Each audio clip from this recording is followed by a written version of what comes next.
Good afternoon, family. Bruce Goes here, man. Bruce Goes Tuesday night fights with my brother George Jakovic here, man. We're here for a good time, George. Come on up here, join the party, brother. Join the Yes, party. it's always a party, man. Yes, When I'm sir. with you, it's always a Yeah. party, no matter what Yes, time of sir. day. Well, usually I start up with a little bit of music. I just thought we get up here, we see who's jumping in the building. Of course, my brother Sean Connery, Con Shawnery. That's right. Sean Connery, man. Hey, wait, did you Annette? Did you say? Did you give it a proper? You know what this is? It's Tuesday night fights. Tuesday Night Fights. Yeah, Tuesday Night Fights is back on YouTube with Bruce Goes, George Jakovic, and man, you never know. We might have Mad Chad in here. Mad Chad's going through some stuff right now. He's got a busted rib, and maybe G5 will stop in. We kind of like to keep it to that little quartet that we do the shows with, and today we're talking about the controversies because I'm so tired of hearing about the Josh Taylor and Jack Cotterill fight. Every channel we go on is the same. I mean, it's getting bored over here, but upset. I mean, disputed victories, man. It wasn't the worst decision. I mean, I thought Catterall won, but it was like clear. It was not even in the top 20 of worst decisions ever. You know, people are saying it's the biggest robbery since blah blah. No, it wasn't. No, it wasn't. In fact, I won't spoil the show, but one of the fights that we're watching tonight was a clear 100% theft, robbery, whatever you want to call it. So, but you haven't announced the fights yet, so I won't say. Oh yeah, they were on the preview coming in, man. They were on the thumbnail. But Okay. the fights we're gonna watch, man. We're gonna watch I think two of the biggest robberies in boxing history, man, that we saw, that we can attest to, and man, and that's Marvin Hagler and Sugar Ray Leonard, man. That was a huge fight. I mean, even you could take 100 people and they could watch that fight 100 times, and you're going to get 100 different views on that fight, man. And it was crazy. And then of course we're going to watch one of the all-time robberies. I mean, if I didn't take out this magazine I had, but it said, if you think this fight was a draw, don't buy this magazine. I think it might have been Boxing Illustrated. And that was the draw between Julio Cesar Chavez and Sweet Pea Pernell Whitaker for Whitaker's WBC welterweight title. It leaves a stink, man. Shout out there to my brother, Mr. Doc, who stopped in, man. Chavez, you're breaking up a little bit. You're breaking up a little bit, so you might want to check your connection before we start, because you're breaking up a little bit. My mic, is it still breaking up? Or am I, no. Your mic is fine. It's just your connection. You were freezing up. You were freezing up a little bit. So it's not your mic. Still freezing up. A little bit, yeah. Let me go out and come back again, see what happens. Okay.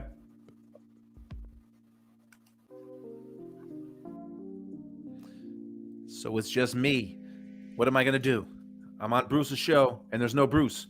But like he said, Taylor and Chavez, I'm a huge Meldrick Taylor fan, and that's one of the fights that we are going to be watching. And if you haven't seen that fight, I think even here he comes. Here comes Bruce.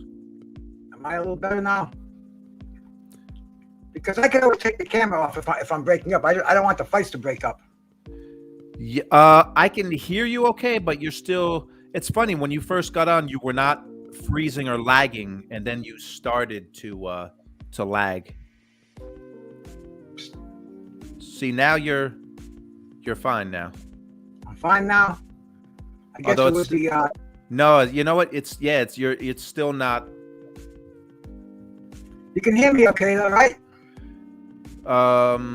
It's breaking up a little bit. Wow, man, that's not right here. Well, although you're sounding okay now. I want to make sure I do. How about anybody out there? Am I coming in clear, or am I breaking up over here? Or let me know. Just give me a quick shout out there. Let me know how I'm coming in, please. Yep. John McSmith says, no, sir. Audio's fine. Video lag. You sound good. Okay, man. I'll keep it like that. And let's make sure that these fights don't lag, because this is what we want to make sure goes properly here. Right. And we'll get it. We'll get it. Don't. We're not gonna put it up there just yet. But we're gonna watch some. We're gonna watch a couple of great fights. Yeah, we are gonna put it up there just yet. I didn't want to do that.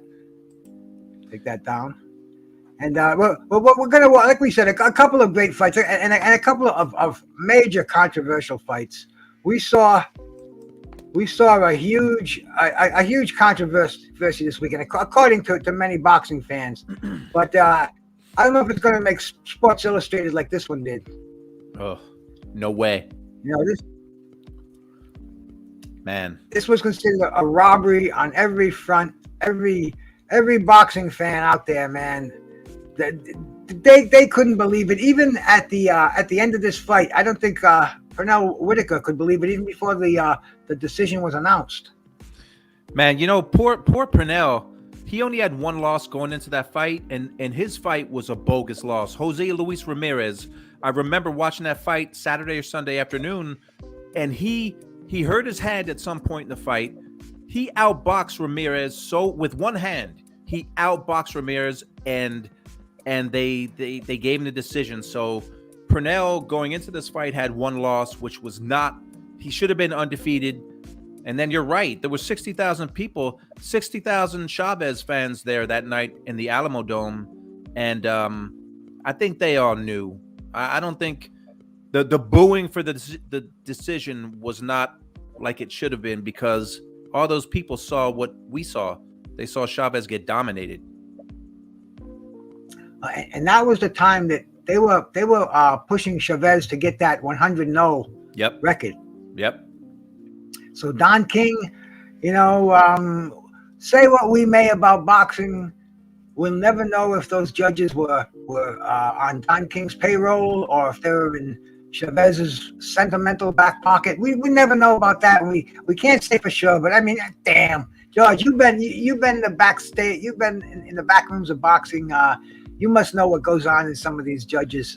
No, trust me, I haven't been in those. Those are the back rooms. I've only been in the back rooms, like in the TV truck and talking to fighters before fights. Like those serious back rooms, I've never been there. But Chavez, like you said, they were trying to get him to 100-0. He was 87-0 with 75 knockouts coming into the fight with Whitaker.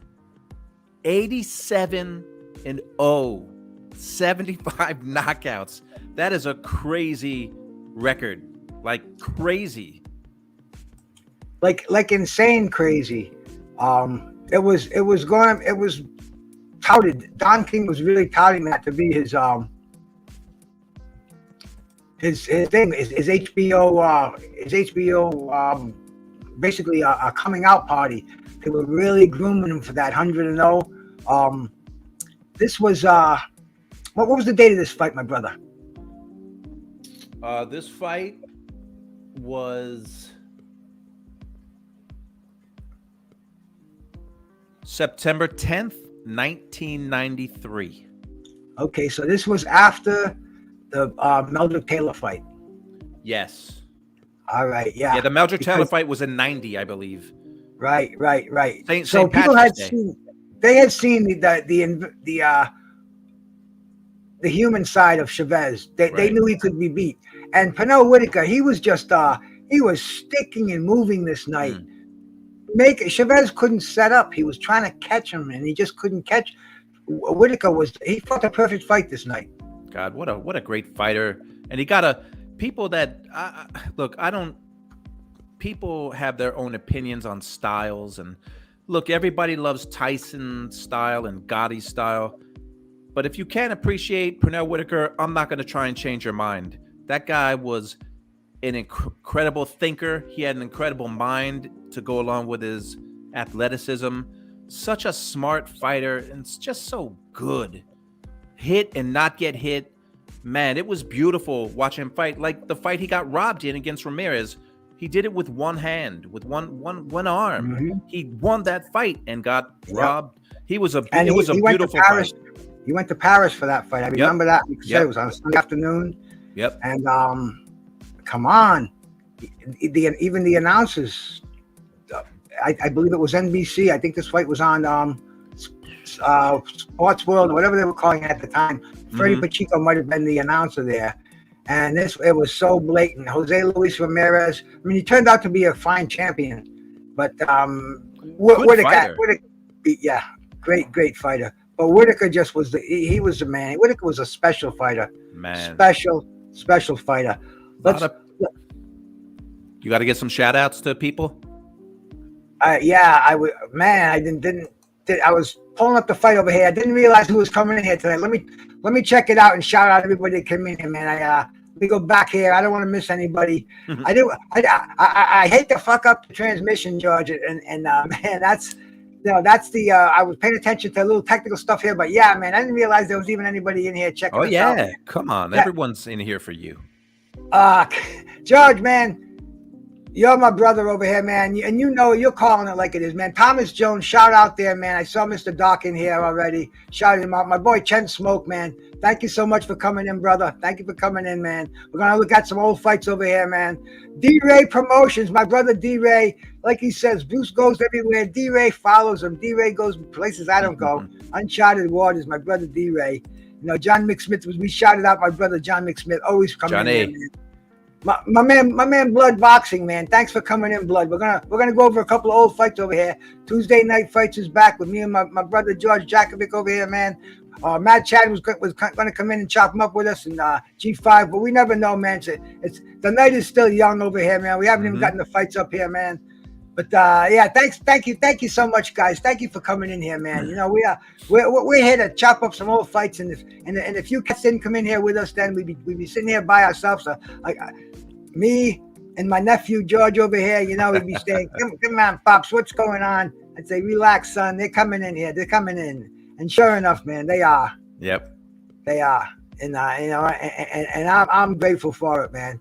Let's get this fight up here. We're gonna take down this all this new stuff that they hit me with over here on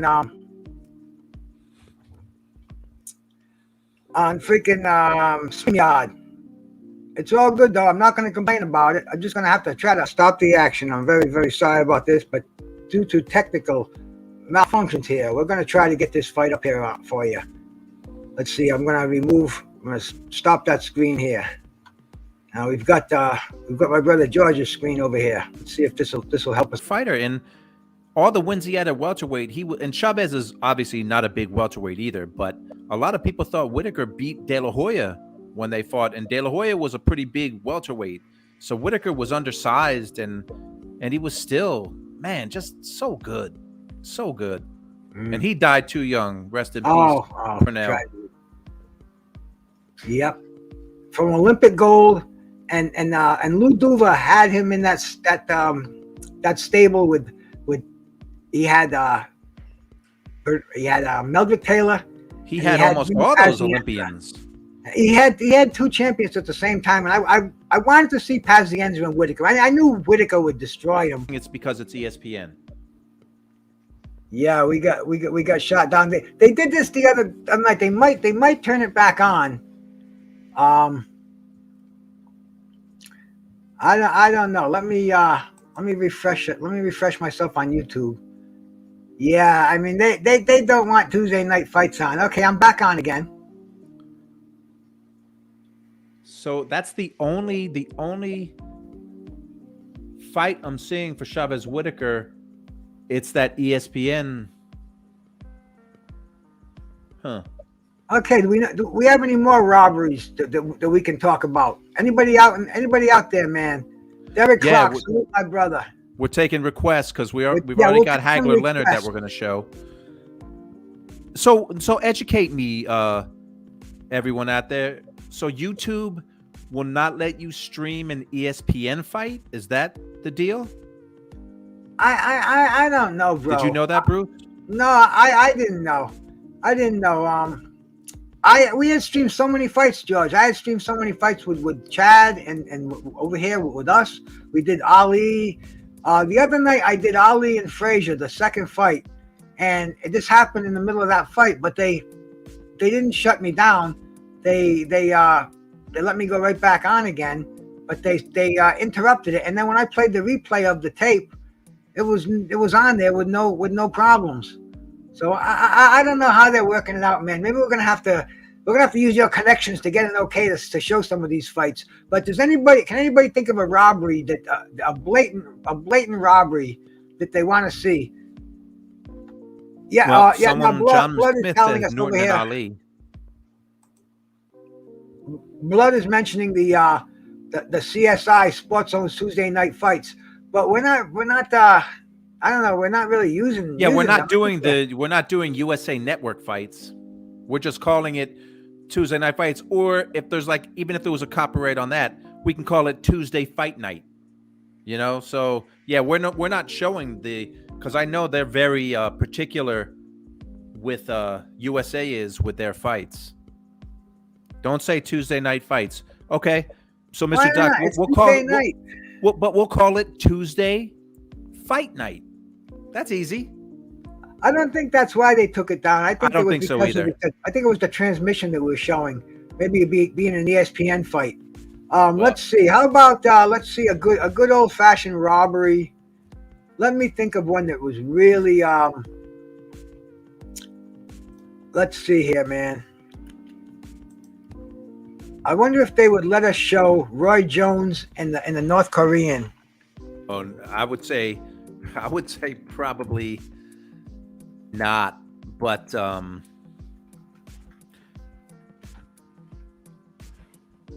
let's see. Well, this is a good one. I remember seeing this as a kid. Do you remember James Toney and Dave Tiberi? Yes, I do, bro. And that wasn't long ago from the. I think it was only a couple of weeks ago. Yeah, why don't we stick that up there, bro? James Toney and David Tiberi. That was that was an amazing little afternoon, if I recall, too, man. Yeah, that was definitely another afternoon fight.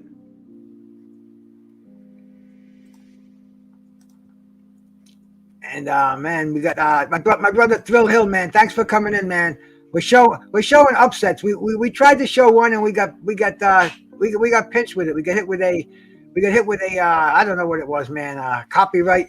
But anyway, we're still here. We're still showing fights, man. We're not gonna give it in that easily, man. We're hanging tough. Here we go, man. James Tiberi. Man, James Toney, 23 years old. Tony. Yeah, this fight, man. This fight was held in what year was it, George? Was it 92? It was I believe it was 92, yeah. 92, yeah. And this was Tony's fifth defense of the IBF title. It was supposed to be a routine affair. Nobody really even knew who Dave Tiberi was, unless you were a hardcore boxing fan. You know, Tony was very well known after that upset of Michael second to none, where he was brought in as a total underdog, supposed to wash second to none.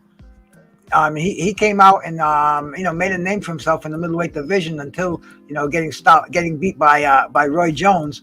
But James Toney, man, great fight. I don't think he took this fight seriously. Dave Tiberi never got over this fight. He never fought again.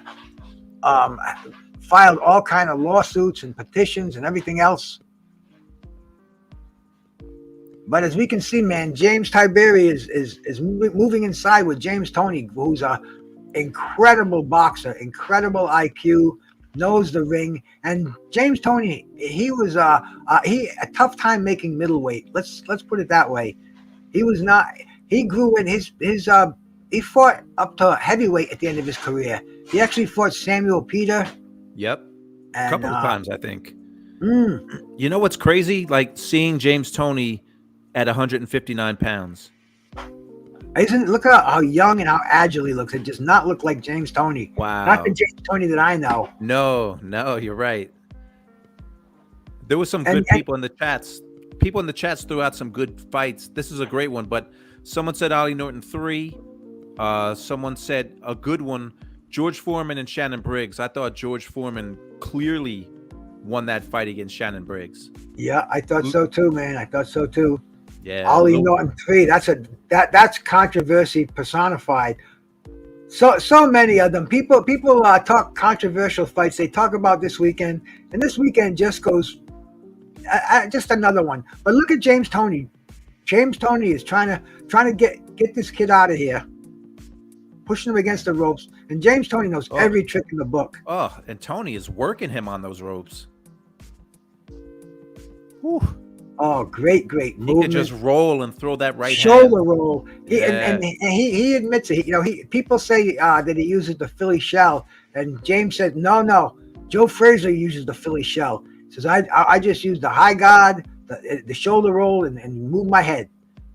Hey, look, there's Helen Tiberi. There's James David's Tiberi's mom. mother. I'm gonna say his mom. Yeah. Where's older girlfriend? Well, you never know. You never know. But this fight 30 years ago, man, incredible how time does fly. And this was another free TV fight. I think it was NBC. I'm not sure, but it was another one of those. It was definitely a free TV fight. Yes. Yep. No matter where you were, you could get this fight. And James Toney with Jackie Callan. He's got the Star of David on his trunks. With Jackie Callan. Yep. Oh, it looks like he hurt Tiberi there, and he's moving in. Nailed him again with that right hand. The end of the round. Wow. Boy, James Toney was pouring it on, man. Toney had a big first round. Oh wow. Do we get commercials in this? I guess we have to. We have to pay our dues somehow. You know, if they get us, hey man, we showed the Old Spice commercial. Here we go. Oh, look at the left hook. Oh my God, what a beautiful left hook. James Toney, poetry in motion. Wow. Punching going backwards, landing the uppercuts. I mean, I didn't know who Tiberi was either, so I was expecting at this point, I'm thinking Tony's going to have an early night and probably knock him out in another round or two. Yeah, I knew Tiberi from the magazines. You know, he was like a top 5 contender in almost all the ratings. But to make a showing like this, I was not expecting this at all. I was just figuring this is a TV fight. Tony's just doing this in between fights till he gets to Roy Jones, or till he gets a rematch with Michael Nunn. But man, Dave Tiberi almost put a halt in all the best laid plans, as they say. Mr. Doc, you know that spectacular fighter.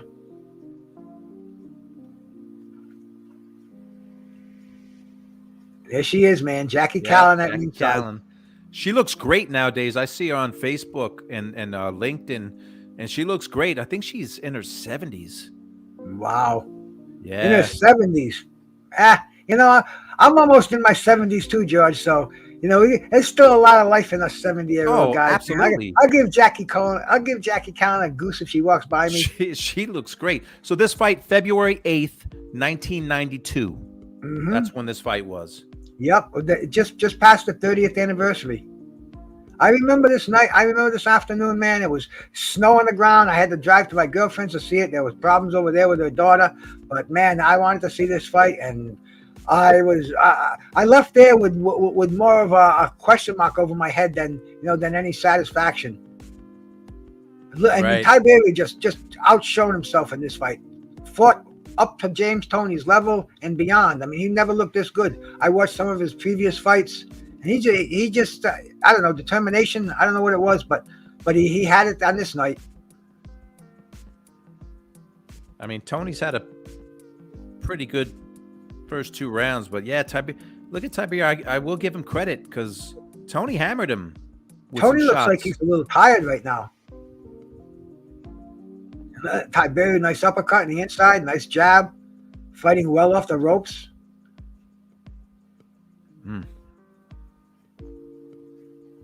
Lot of action in this fight. I didn't realize what a good fight it was. Good scrap after 2 rounds. And you're right. This was not only a robbery, but I mean, it was a good fight. Yep, Tiberi's doing nice. Both of these guys, fantastic inside fighters. These are the kind of fights where you don't mind seeing fighters on the inside. Ref, don't you dare break them up. They're just throwing uppercuts and hooks to the body. Good action. I'd love one of those recliners, anybody, by the way. Oh my God, these Send one to my commercials house. are sometimes I kind of like when they have the commercials. Lazy boy, hey Bruce, tell me when your birthday is. I'm gonna get you one of those lazy boys. Just missed it. Oh, when was it? It was in December, at the end of December. What date? Because mine's December 28th. December 29th. Oh, look at that. We're a day apart. Damn. Day apart. Judge, the Capricorns. I don't know what right. it is, bro. I think we got the goats got herded up over here, Yeah. man. The cosmic goats over here, bro. But yeah. And Tim Witherspoon's is on the 27th. Oh, that's awesome. That's the trifecta. 27, It is, 28, isn't it? 29. That's how I met him. I did a little happy birthday to him on my channel, one of the first shows I did, and he got back to me, and I really dug that, and I talked to the guy now. That's great cool. stuff, man. But hey, man, we Capricorns, we stick together. That's we right. ride it out. And over That's here, right. man, we got look at these two guys going at it over here. Thomas Look at Hearns, Thomas Hearns watching the fight. a young Thomas Hearns, because Thomas Hearns is looking at a prospective opponent here. Yeah. Boy, Tiberi just hung in there, man. It's a shame Thomas Hearns and James Toney never fought. Yeah.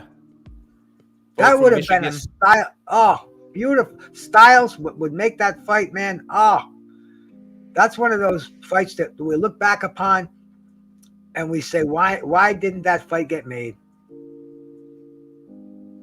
Yeah, that's a weird one to never get made. Maybe Hearns was a little too old, but he was still fighting hard. I mean, he was also fighting a heavier weight class too. Yeah. He was fighting light heavyweight. So maybe the time was a little bit off, but man, that would have been a great fight. Boy, this is James Toney, because Tiberi's starting to push back, like Mr. Doc says. Usually James Toney, he thrives on that. When people would come forward, he would take them apart. But Tiberi, it's weird. Fighters say they have an off night, and this wasn't right. And it's hard for me to ride with that. When you get in that ring, there's no excuses. I think it was George Foreman who said he never fought without an injury. right? Yeah, it's tough. I mean, you have no choice. You have to overcome. Now, what do you think the judges are judging this fight? What criteria? Who would you say is leading this fight, or who would you give the advantage to? I mean, Tiberi, you could have went. It could be 2-0 right now or 1-1. This round was pretty close, but Tiberi's been aggressive and he's been effective. Tony's missing a lot of shots, so it's we're through 3. Look at this commercial. Is that you, Bruce? Bruce? Yeah, that's me, man. That's you, dude. I knew. Oh man! Back in the day, tell me you did Fruit of the wearing Loom my commercial. Fruit of the Looms, baby. Yeah. Man. By the way, these commercials are amazing. Oh my god! Looks like he stuck a banana down there too, man. Shout out to Rocky. That is amazing. Oh man, wow, Monday Night Football. Monday Night Football. So it's a close fight. It could be 2-1 Tony. It could be 2-1 Tiberi. I thought Tony clearly won the first round. 2 and 3 were up for grabs. 1-1 and 1. Mr. Doc has it. I could see that. Yeah. That's the way I see it so far too, Mr. Doc. 1-1 and 1. Very, very close fight. Going right down to, swing rounds. 3 swing rounds. All right. And here we go, man. The start of round 4. Fruit of the Loom Professional Boxing. So this was sponsored by Fruit of the Loom. I guess that's why you got those commercials. You're probably in commercials I think every other boxing round. needs more. They need more sponsors like Fruit of the Loom in there. Yeah. Get these fights back on a free television where they can Right. make some money off it without everybody pirating the thing. Well, I'll go buy Fruit of the Looms, man. I'll wear those ribbed Rocky shorts. I'll buy 7 packs so I have a pair to change every day. I mean, I'll make that pledge right now. If we can get a good corporate sponsor, that's what boxing needs. They need companies like Rolex, Chevrolet, Budweiser, Pizza Hut, whatever it may be. Get behind boxing again. Bring it to the public. Budweiser thrived when they were sponsoring boxing. Yeah. Everybody, man, you go into a bar, give me a Bud. Me, I even like Buds myself, a different version of them. But really, seriously, no, Budweiser should really be pushing the hell out of getting these fights back on free television. Who doesn't remember seeing that frosty glass of Budweiser? Especially fights like rounds. this. Man, and now we tough. see Betcam and just crazy sponsors that I'll never patronize. Yeah, different day.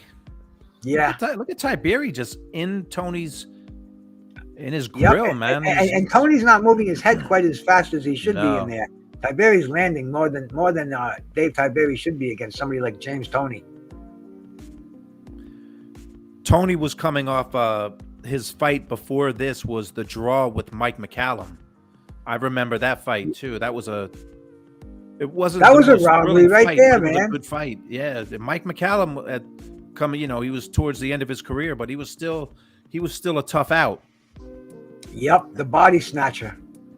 He was kind of like the odd man out as far as the great middleweights and welterweights were of that era. Right. No one wanted to fight him because why? I mean, they could make money fighting each other. The old guys could make money instead of fighting guys like Michael Nunn and Mike McCallum. Oh, fact. Yep, the body snatcher. What a fighter, man. What a fighter. Still out there talking it up, man, to this day. Boy, Toney was really trying to take Tiberi out. I mean, he was throwing some bombs in this fight. Yeah, he seems to be all bombs. He's not relying on his jab. Very uncharacteristic of Toney.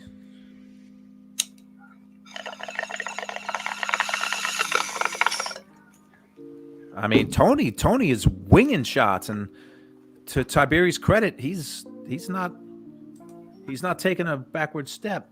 So let's see. Do we want to bypass these commercials? They usually go. They don't usually show the whole. There we go, man. It's usually only about 10 seconds. Whoever had the VCR did a pretty good job. I remember taping fights on a VCR. Oh yeah, with that remote control with the wire in it, so you have to. Yeah. Yeah. Oh, I forgot. But this cat who just taped this, he was getting it right. Maybe he'd forget a few seconds into it. But here we go, man. We're right back in the swing of things. And Dave Tiberi's in the center ring using that jab. But these guys are really fighting inside. A lot of action. The referee's not getting between there. Good job. Is that I thought it was that's not Mitch Halpern, is it? I don't think so. Ooh, Tiberi, good left hook. That would be let's see.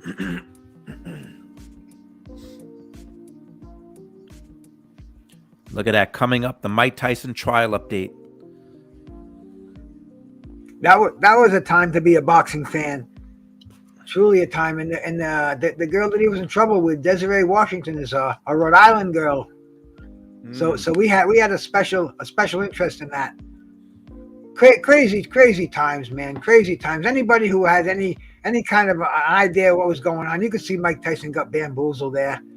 But anyway, man, I guess that's not for us to decide after all these years. But look at they're throwing some amazing punches. James Toney with using the shoulders. Tiberi not backing off, man. Coming forward.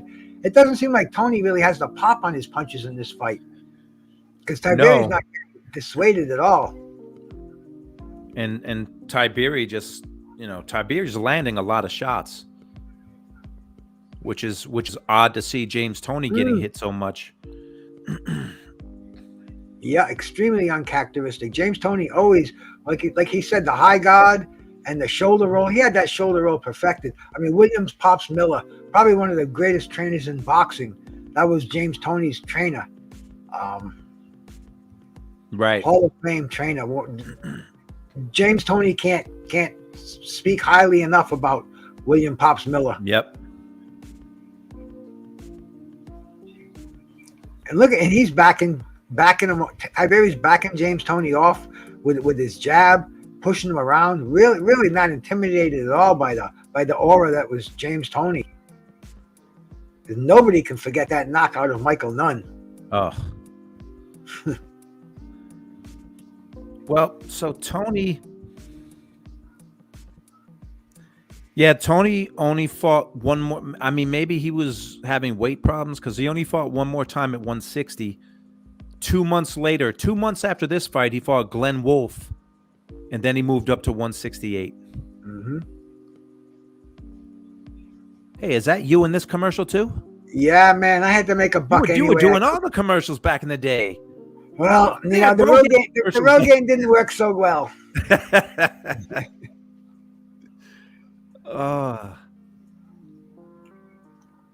And my push button phone with the cord on there. Oh, that's still the road game commercial. Hey, what's the matter? It's still going down the shower. Oh, wait, look at this. Oh, my man. Oh. Great stuff. Oh, man, that was for video. 1-800-4ABC VCR. What was it? ABC Fights and ABC Sports Events? I don't know, man. Yep. Oh, wait, let me write that address down. 1998. I'm going to order you one too, Bruce. I'm calling right now. I just ordered you one, so it's on me. It's a late birthday present. Thanks, brother. Thanks. I'll pop that right into the VCR as soon as I get it. You know, I actually had a VCR up until maybe 10 years ago, maybe a little bit less than that. I kept it going. Oh, you still used it? No, I did up until about 10 years ago. That's awesome. Yeah. Wow, look at this. I wonder what happened here. Why is he changing his gloves? This is where I wish we could listen. There's Jackie Callan in the corner. Mm-hmm. And Tony does look tired. But I wonder why they were changing the gloves before the 6th round. I don't know. Anybody out there know about that, man? Maybe my brother Blood Boxing, if he's still in here, man.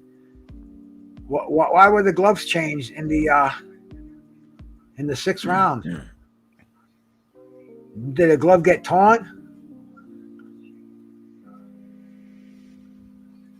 That's usually what happens.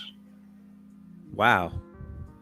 You know, that was that famous Muhammad Ali Henry Cooper fight, right? Where Angelo Dundee ripped the glove in the corner after Ali got knocked down.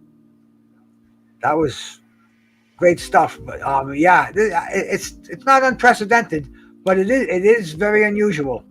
Right, and I'm looking to see. I'm not finding anything.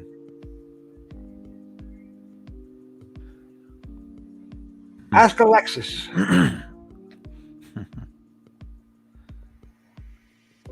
Yep, there it is. Oh wow, yeah, wow, that's a big tear. Stitching came apart, and that'll cut you if you know what you're doing. Wow.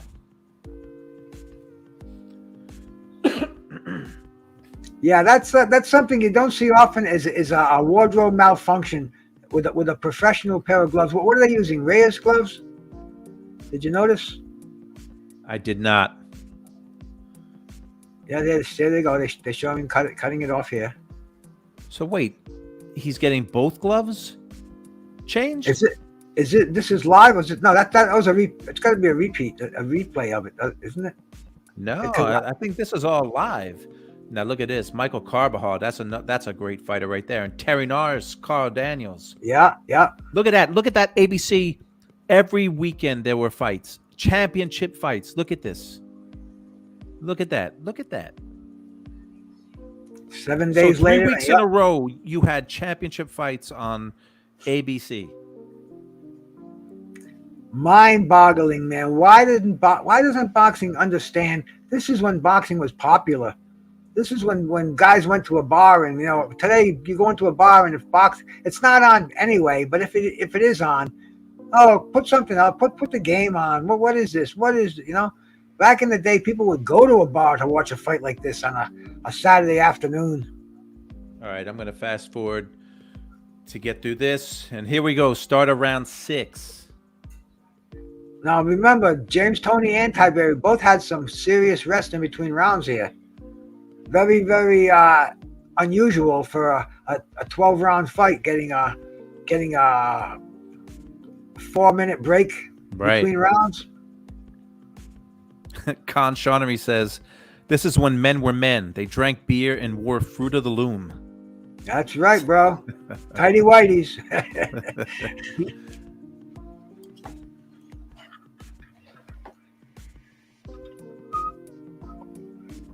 Yeah, Tiberi just kept coming forward. I mean, he walked through everything James Toney hit him with. Yeah. We would wonder if James is getting discouraged, if James Toney's getting discouraged, because he's got that experience in his corner. I don't know who Tiberi has in his corner, but whoever he does, they've given him a great plan for this fight. They've given him some, a really, really good, a good way to keep James Toney at bay, keep him backing up. So Tiberi had lost 2 fights coming into this one. I recognize one of the fighters. Remember Tony Thornton? Oh yeah, Tony Thornton. Yeah, the punching postman. He lost to Thornton, but he was 22-2, I think, coming into this fight. I bet that's probably a Tuesday night fight. The real Tuesday night fights, not us, man. Not us pirates over here. Our boy Al Alpert and Sean O'Grady. So that's amazing. Here, man.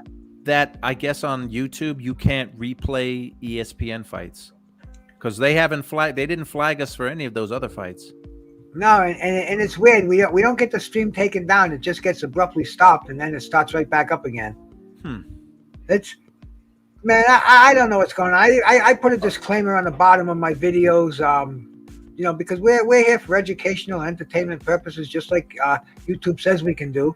Right. And we're not playing the commentary. We're giving our own commentary on the fight, our comments on it. And man, I'll tell you, when back in my day, I might have bent 1 or 2 laws, but it was a lot more serious than something like this in the eye of myself. If I can, if nothing to brag about, but this is even something not to hang your head over, man. I'm gonna get myself in trouble for downloading fights back, in my the twilight of my boxing career over here. Come on.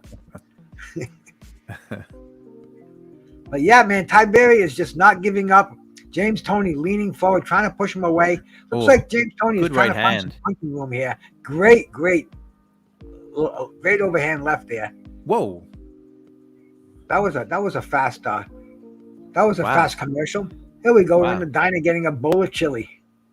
Is that you in the Tums commercial? That would definitely be me in the Tums commercial. Wow, that was pretty abrupt going in. So we're in round 7. Round 7 just starting over here. Now I saw on BoxRec it said that they took a point from Tiberi in the 6th round. And it doesn't say why? And it will. Let me just pull it back up. Tiberi. A point was deducted from Tiberi for a low blow in round 6. So I thought Toney won that round. So that was a 10-8 round right there. I didn't even see that low blow. Wow. What's crazy though, that point didn't even matter because the scoring was 117-111 for Tiberi. Frank Brunette judged it. The other 2 judges had Toney up by 3. So that point didn't even matter on their cards. No. But that's something that you just discrepancies like that in boxing are just weird. There is no criteria for judging. They explain how you're supposed to judge, but they don't say this is how you do it. Every judge has their own. They score it the way they want to. I think it was George Foreman who said if it's not a clean knockout, then it's a beauty pageant. Right.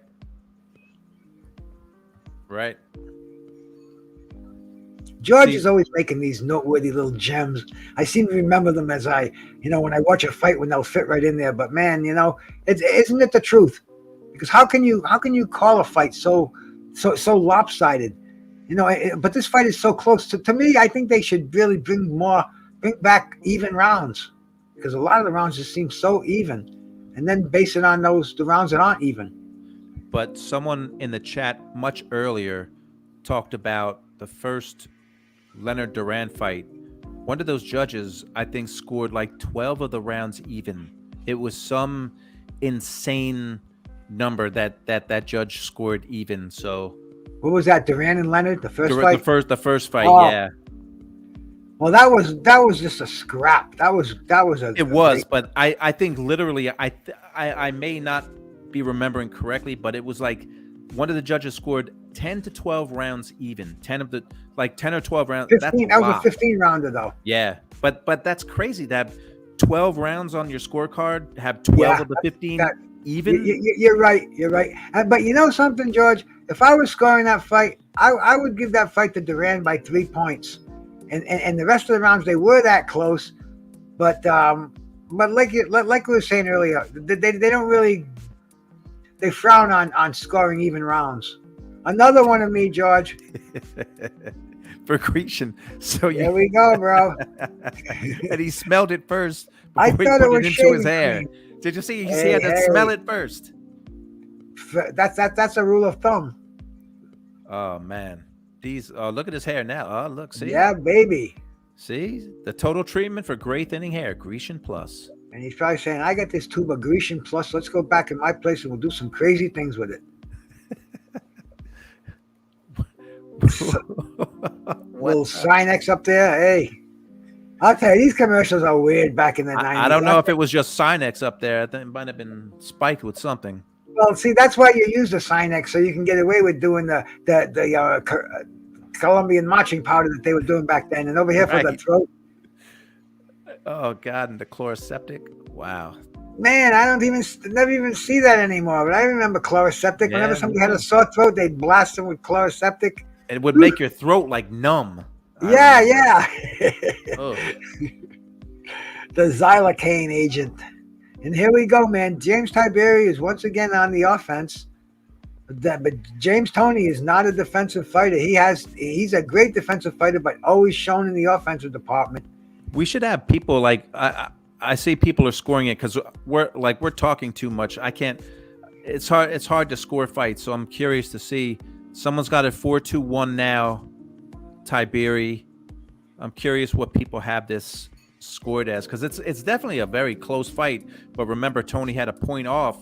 I'm sorry, Tiberi had a point taken off for that low blow in the 6th round. So look at Tiberi just. Yes. Wow. Nice straight punches on the inside. Tony's body language doesn't look good. No, Tony looks like he's feeling what's happening. Yeah.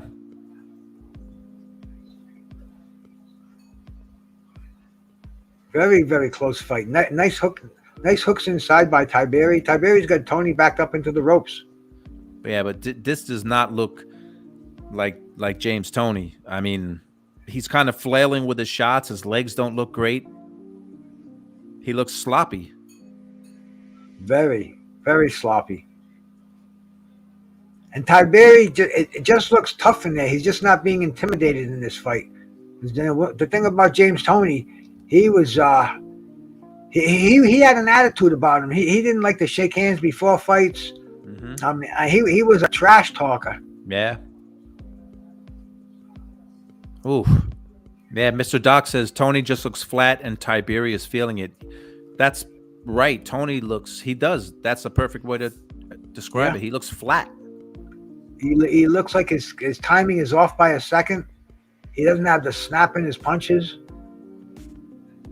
And I think he looks like he's relying on that one punch to take Tiberi out of it. Every time he tries it, Tiberi slips inside. Yeah, Tony Tiberi's shots are shorter, crisper. Tony will get off one good one every now and then, but then he flails. And Tiberi's working the body. Oh, Yeah, Tiberi's doing some good body movement, some good head movement to avoid those punches, and then he comes back with some nice counters. The thing is, you can really see that you can see that Tony's a better fighter. He has much more experience in there. He's on a different level. But Tiberi, he's doing it. He's got it in him right there. I'm sorry. Right. These commercials are. That looks like my copy machine I have in my living room now. Wow, that's a big company. And we'll send them all down to your house to install it. Not even an area code. Call us now. That's right. No area code. That is sign of the times, man. These are definitely local. Oh, here we go. Is that you selling cars? Oh, this is tax. Oh, I thought this. Oh, limited motor. Oh, immediate tax. Okay. Oh yeah, you go buy a car right now. Over 100 cars in stock. Places, you're right. They don't even have 100 cars in stock now. Yeah, I went to buy a stove. Or I did buy a stove last week, and it was like, well, we don't have this in the warehouse right now. It's amazing the way the supply chain. Yeah, they had the referee stepped right in there, but you're right. Things are. Yeah, the supply chain. It's crazy. It's crazy. You know, you would expect to go into a big appliance store, and it's very, very limited.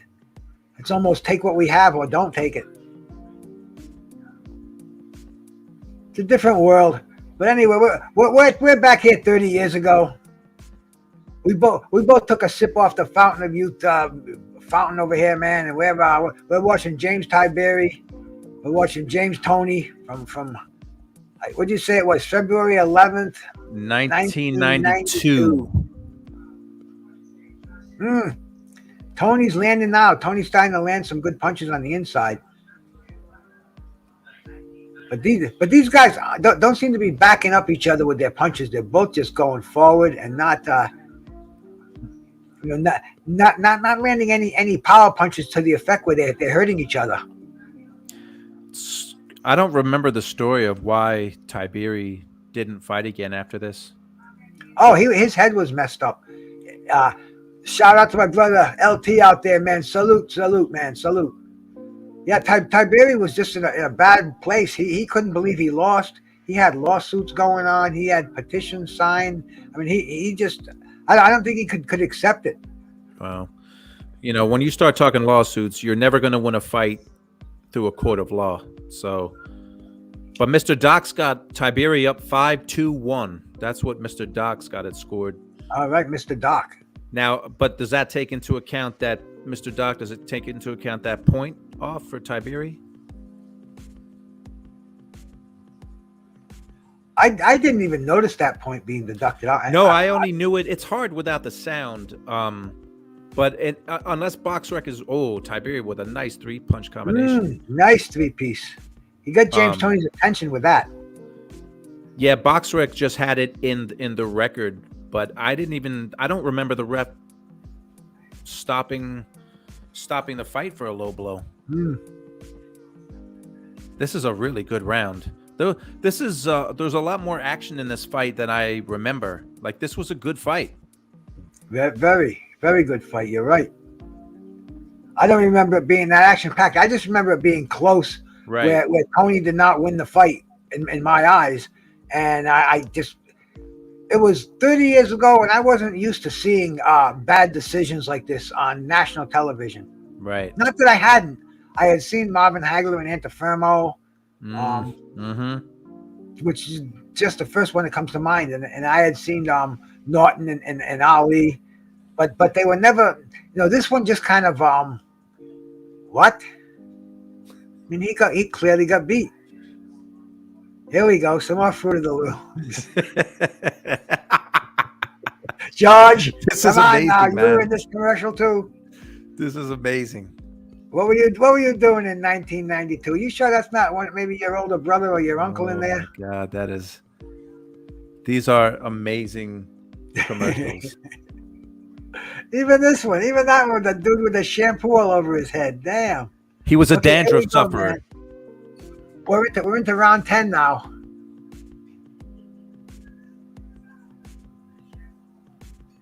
Yeah, James, they're still locked. It seems like they're locked at the shoulders in here. They're just getting on each other's chest, banging away, right, breathing in each other's ears over here. Man, this is close quarters, and it's action. You notice the referee doesn't have to get in here. These guys are both moving their hands. Yeah, there weren't many clinches. No, They worked their way out, and these guys just worked. you don't see the clinches. You don't see the headbutts. This is really good inside fighting.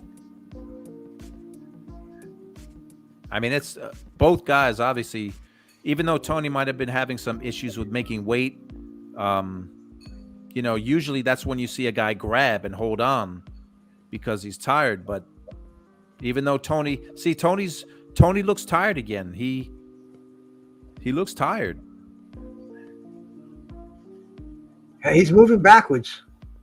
They're going to push each other, and Tiberi seems to be winning out in the strength department at this stage of the fight. But Tony, I mean, he doesn't look like he's hurt at all. He just seems to be just chugging on, but he can't land those combinations. He can't do any of the outstanding things we've seen from James Toney.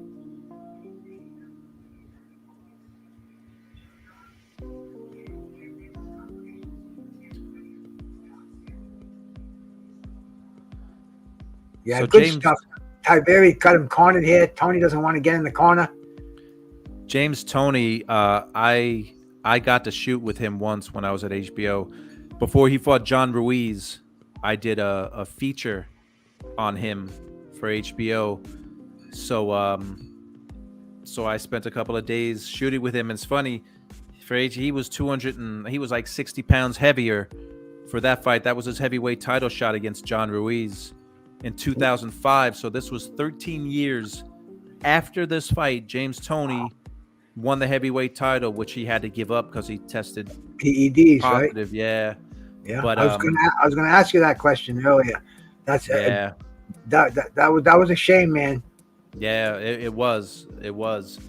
But he was a fun guy to be around, and he talked so much smack to his sparring partners. I mean, it was almost like brutal, but he did, he had a good relationship with those guys. He was just a different kind of guy, I was on a panel with him last week, maybe a week and a half ago, maybe, and he was joking with me. He was people say, could you understand him? Of course I could understand him. He was as clear as a bell. Brucey Woosey, he's fucking with me, and I'm laughing, What a nice guy! What brought a smile to my face, man! What a true gentleman, true gem in this sport. Yeah, he looks like he's been working out. Thank God he's not fighting anymore. I hope, but it looks like he's been working out. He's lost some weight and he sounds better. But he was a character, man. He talked so much trash. He just talked so much trash. But he was fun to be around. So I got to interview James, and I think it was like 2 days I was with him, and he was training with Freddie Roach. So it was in LA at the Wild Card. Oh, nice. But it's incredible, like that was 13 years after this fight and 60 pounds heavier. You just don't see that in a fighter's career. That's oh my God. I hate to say almost a sure sign of PEDs, but I guess PEDs were just they weren't as stigmatized as they are today. They weren't really checking until the early 2000s anyway, were they, George? As far as I know. I really don't know. I got 58. So by the way, I'm sorry, Bruce. I didn't mean to not listen to you, but I was calculating the weight. He was over 70 pounds heavier in 2005 for the Ruiz fight. He was 233 against 158 in this fight. Now, did he eat his way there, or obviously got caught with PEDs? But what I was saying earlier, they didn't start checking for PEDs until the mid 2000s. You might be right about that. You might be right, but definitely in the 2000s, like when he tested positive, obviously they were testing then. I think it was partially, he ate his way up there because James Toney looks like he's 158 here. He looks solid. So that you talking about 70 pounds? Oh, it's just hard to imagine. I was a nutritional advisor, and I used to tell people out, and I had this thing on my desk. It was 5 pounds of plastic, but it was modified after fat, what it would look like volume wise, and 5 pounds, the size of a couple of footballs. So can you imagine 70 pounds? Wow. So this was the end of the 11th round here. Yep. James is tired, but he's. I mean, both of these, and Tiberi's still doing a little bit of dancing in there. Not that we've seen any great footwork in here, but Tiberi seems to have a little more energy. I think he sees the finish line and he says, if I end this fight on my feet, I'm going to win it. Con Shawnery, you were right. He said Tony apparently didn't jump rope or hit the bag. He only sparred.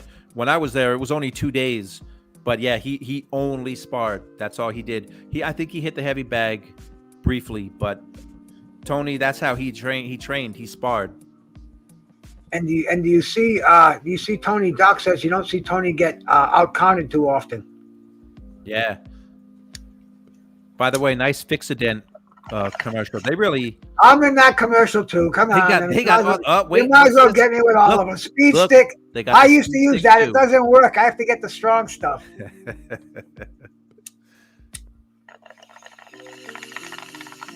No better way to face the day. Speed stick by Menon. What's this here? Robitussin? Alka-Seltzer. Liquid Alka-Seltzer. Oh, yeah. There you go. Hey, at this stage of the game, whatever's going to help me get through the night, I'll give it a shot. Oh, did you see Tony? Yeah. What was that about? Tony looks exhausted. That was just touching of the gloves, wasn't it? At the beginning but of the round, he threw like a mock punch at him. Yeah, Tony looks like he's getting down. He knows that this fight is close. And I don't think he wants to lose this fight to Dave Tiberi. I don't think he wants to lose his title. There he goes using that jab, trying the classic. Pop, pop, pop, jab with the right hand over it. It's a little bit late for that, James. Let's see what's going to happen here, man. He's starting to throw some wide punches on the outside, on the inside, excuse me. But this fight, I don't think that this fight has not been fought for 1 minute on the outside. It's been inside fighting since the bell rang. And Tiberi, for as much as he thought he was up in this fight, he came out the 12th round trying to win this round just like all the other rounds. I guess he's not coasting, that's for sure. And his corner must have told him, you got to go out there. You can't give this kid a round, man. You don't know what the judges are going to be favoring over here. And like we stated earlier, the subjectivity of it is just mind-boggling. That's why the great Marvin Hagler said it best. From now on, these are going to be my judges. When he slapped up his fist after getting screwed with that Vito Antuofermo fight. Boy, Tiberi landed like 6 or 7 really good body shots just this round.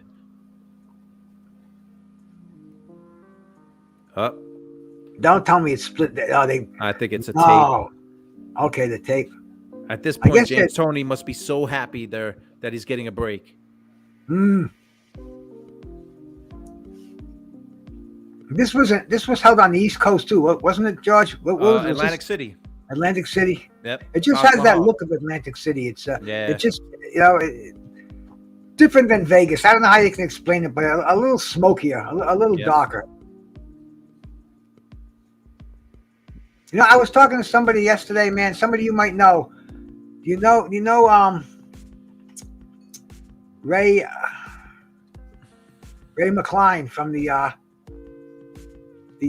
Hall of Fame in Atlantic City. I don't know him, but the name sounds familiar.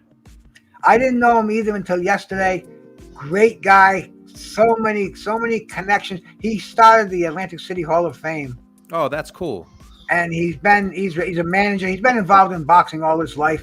He's in his late 50s. Loves he's truly a kindred spirit. If you met him, you know where I'm coming from, bro. He's one of us.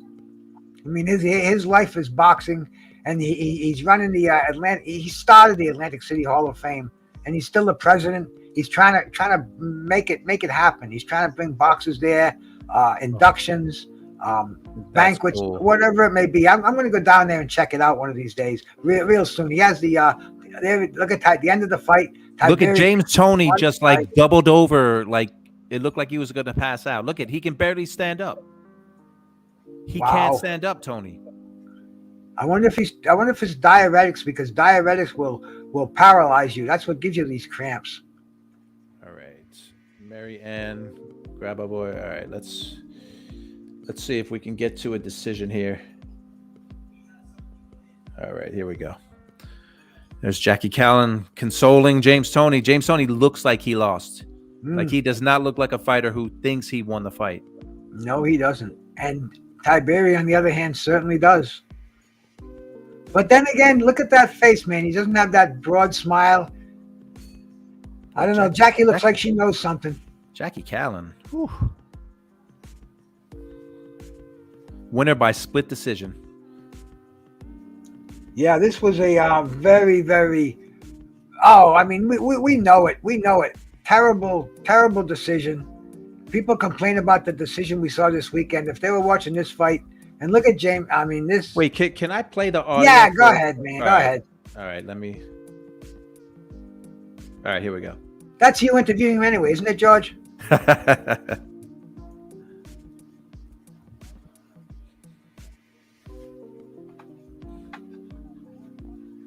No, you weren't.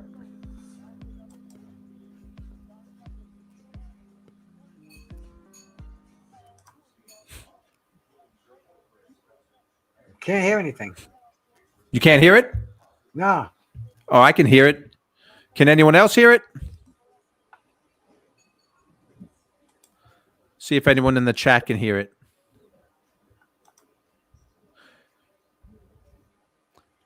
Can you hear it on the YouTube channel? Let's see here, man. Well, actually, my YouTube channel is... I'm gonna have to refresh it because every time I go by there, it's always behind a little bit. Let's see here. Well, actually, my YouTube channel. Oh yes, I guess no one can hear it except me. Okay, maybe because it's you. You started the. All right. Well. Yeah, I have your microphone open. Hey, well, we know what happened in that fight. You want to try the other fight that we're gonna watch, man? The Marvin Hagler Sugar Ray Leonard fight. Should we do the let's do the, you want to do the Top Rank stream? I don't know, bro. You know, I'm game for anything because I don't know how they work around here. Neither do I. So here we go. This is, if they smack us down, they smack us down. Here we go, man. Marvin Hagler, 32. Sugar Ray Leonard, 33. Sugar Ray Leonard's coming out of retirement. Hey, Hagler hasn't fought since he fought John the Beast Mugabe earlier. middleweights again. He's been off for a year, hasn't he? Yeah, it was at least a year. And Sugar Ray Leonard obviously was off for like 3. He hasn't fought. I think it was it Don Lalonde, his last fight? No, his last fight before this was Kevin Howard. Okay, and Worcester, Massachusetts. All right, man. Yeah, when Lalonde was after this. Okay, he was flawed by Kevin Howard. Yeah, Lalonde was 89. Yeah, I get the dates so mixed up in this fight. And look at Marvin Hagler calling for war out here, bro. This was cool stuff. Man, I grew up idolizing Sugar Ray Leonard, but when Sugar Ray retired, like Hagler became my guy. I've told you this before. I had 2 posters on my wall, and one was Leonard, one was Hagler. So I was torn, man, in this fight. But I think Marvin, first of all, he made a mistake here. He came out orthodox, and I think he gave away most of the first 5 rounds. I think he gave it away. I think he thought as soon as he touches this guy, he's going to go. Well, he stayed. He boxed orthodox for the first 4 rounds. That's one thing people I couldn't understand. You know, Marvin Hagler was a natural southpaw. Right.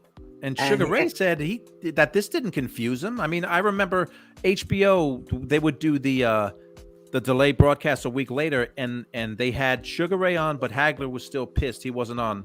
And I remember Larry Merchant asking Ray, "What did you think when he came out orthodox?" He said, "I loved it.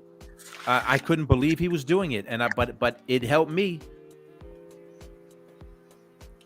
Yeah, a good combination by Sugar. Yeah. Oh, he shook. I remember that 3-piece. He shook Hagler, made Hagler take a step back, and not many guys did that. Yeah, and Leonard's got the footwork, and he always seemed to accelerate at the last minute of the round. But you're so right, and you know, I attribute some of this to Marvin Hagler. This was his first 12-round fight.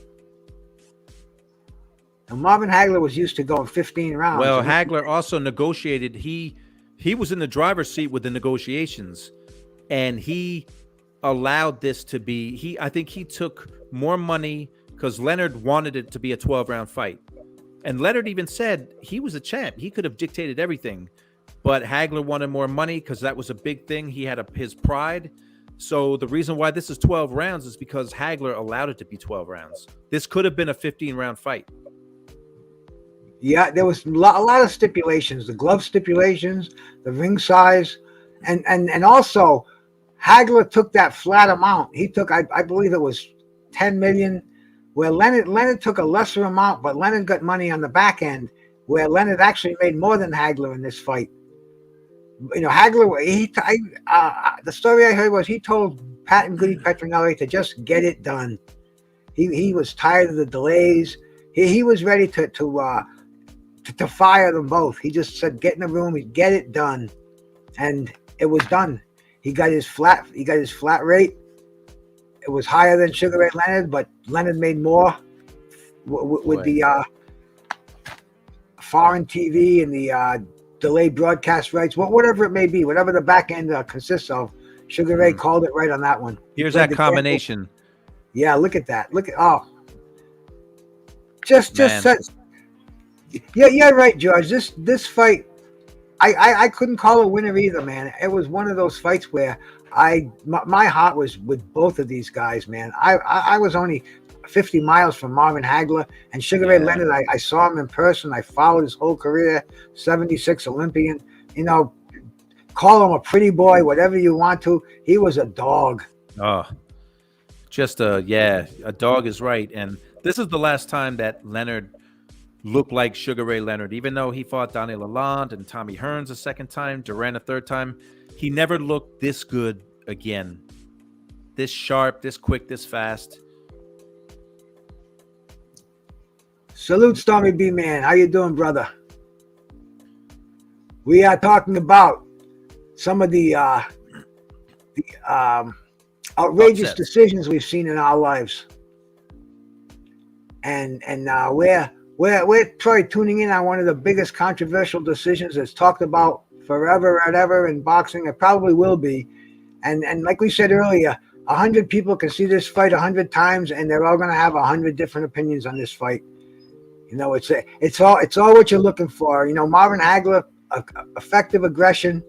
People look for that. He's chasing Leonard around, but Leonard, man, on his toes, footwork, great defense, throwing those lightning fast combinations, tying up Hagler on the inside. Marvin Hagler was pretty frustrated, I think, for these first 4 rounds. He wanted to exchange. He wanted to, he wanted to feel Sugar Ray Leonard. Still fighting as a righty, and Leonard also was surprised. He said in the same HBO in the post fight in the delay broadcast that he couldn't understand why Hagler didn't come out the way he fought Hearns and just took. He couldn't understand why Hagler fought like this. I think Hagler was so jealous is the wrong word, but Hagler wanted to. I think Hagler wanted to outbox Sugar Ray and then knock him out. I think he wanted to show people that he was a better boxer than Ray too. And I think he should have fought. Hagler was a consummate boxer puncher, and he could get rough with you when he had to. I think he should have done that in this fight. But, I mean, what's done is done. Oh, yeah. Looking back, I'm Marvin Hagler.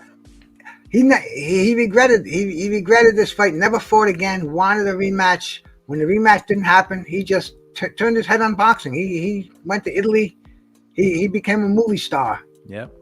And Marvin Hagler didn't make a lot of appearances. He'd go to the can of soda, the Hall of Fame induction ceremonies, but you very seldom saw Marvin Hagler after his career. Man, the day he died was such a sad day for me. March 13th, it's coming up. Mm-hmm. Same day when my best friends passed away in the same day. And look at Sugar Ray Leonard. Looked like he gave him a little kiss there, something, man.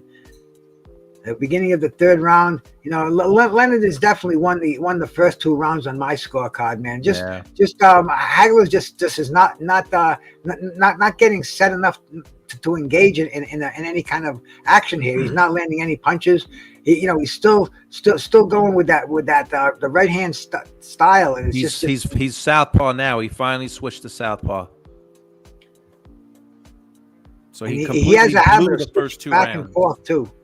Oh, he could do it so flawlessly too, Hagler. It was like beautiful the way he could switch back and forth. You wouldn't even realize it unless you were looking for it.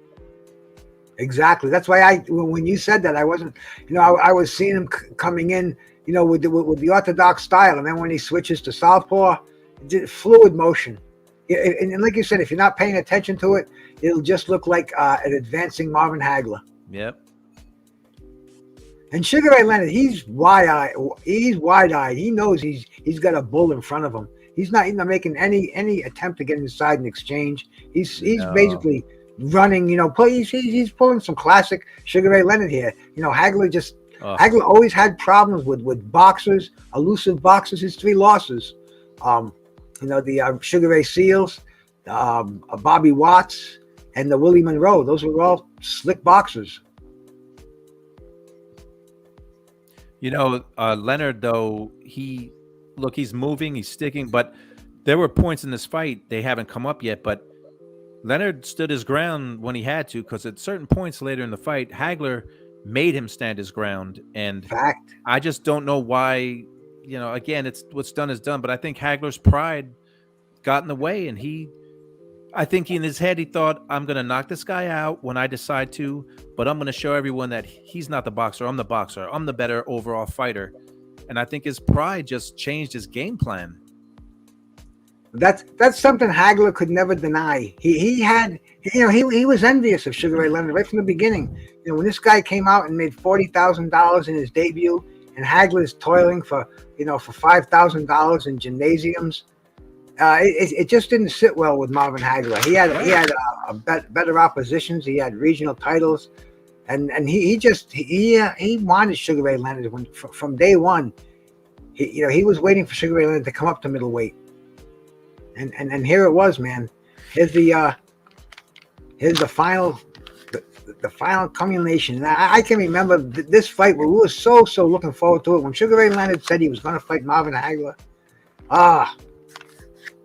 Could it get any better than that? Remember the cover of Sports Illustrated when he announced it? I think it said something like, "Why Sugar Ray?" Like they were questioning him, like why? Because people thought that he was going to get hurt or go blind. Larry Merchant said he thought he thought that Hagler was going to beat him. It was a special night, not so much for Hagler, but just a great story, man. No matter how you scored the fight. For Leonard to come back after all those years and do it without a tune-up and do it against marvelous Marvin Hagler? Stuff that superstars are made from. It's just, it was incredible. You're right. I didn't know what to expect. I had faith in Sugar Ray Leonard. I saw him come back, but never against, the monster, Marvin Hagler. Marvin Hagler was just considered to be, he beat all the other 4 kings in here, demolished them. The other 2 kings, as we can say, the 4 kings. He didn't demolish Duran. He beat Duran pretty straight out. People say it was a close fight. I think it was more the sentimental favorite of Duran. But I watched the fight, and it was clearly a victory for Marvin Hagler. That wasn't to me. It wasn't a close fight. But what he did with Thomas Hearns. Oof. Hmm. The war. Yeah, Con Shawnery says the fact that Leonard's ego had him get back to try and glorify himself some more. The second Hearns fight, which he lost, the Norris fight, Camacho. That's right. Sugar's ego. Like, look, there's always a storybook ending. This for Sugar Ray Leonard. This was the storybook ending. If he stopped here, and he didn't, and he never looked this good again. And he definitely lost that Hearns fight. He got dominated by Norris, and it broke my heart when Hector Camacho knocked him out. When I saw I saw it on the preview for cable when he fought Norris was one. I was like, Sugar Ray Leonard's coming back for Norris. I was like, and Norris was he had just disposed of John the Beast Mugabe. Yeah. Oh, he was just. Oh.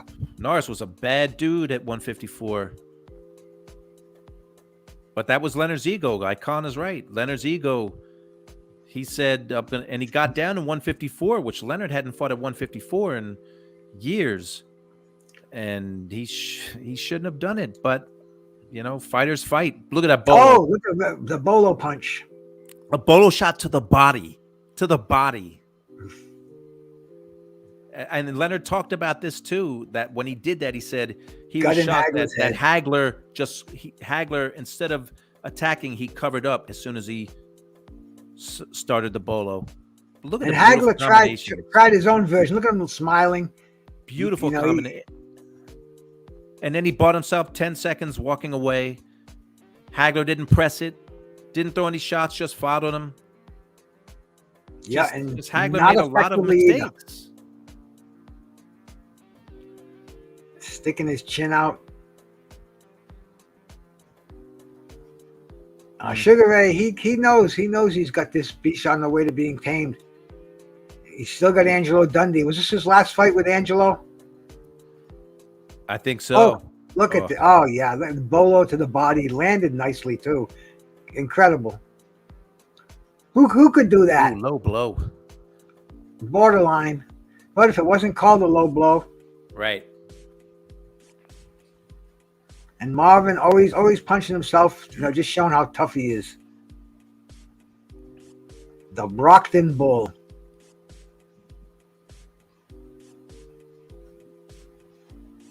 Ugh. Yeah, Sugar Ray, you're right. He stands his ground. He drops some powerful combinations on there. But I want to see some infighting, because I do remember Sugar Ray did win a few exchanges, did win some of the exchanges on the inside and on the ropes. Just that lightning fast hand speed, blazing. I saw that live, and it blew my mind. It's the fastest I've ever seen punches land. Yeah, what crazy speed he had. It was a blur. I was in the fourth row, and it was a blur. I was like, I was impressed. I was watching Sugar Ray Leonard since his amateur days, and this was his fight against Floyd Mayweather Sr. at the Providence Civic Center. And I was just amazed by the hand speed, by the finishing, by the look of the killer instinct when he hurt Floyd Sr. I said, this is a special individual I'm looking at, man.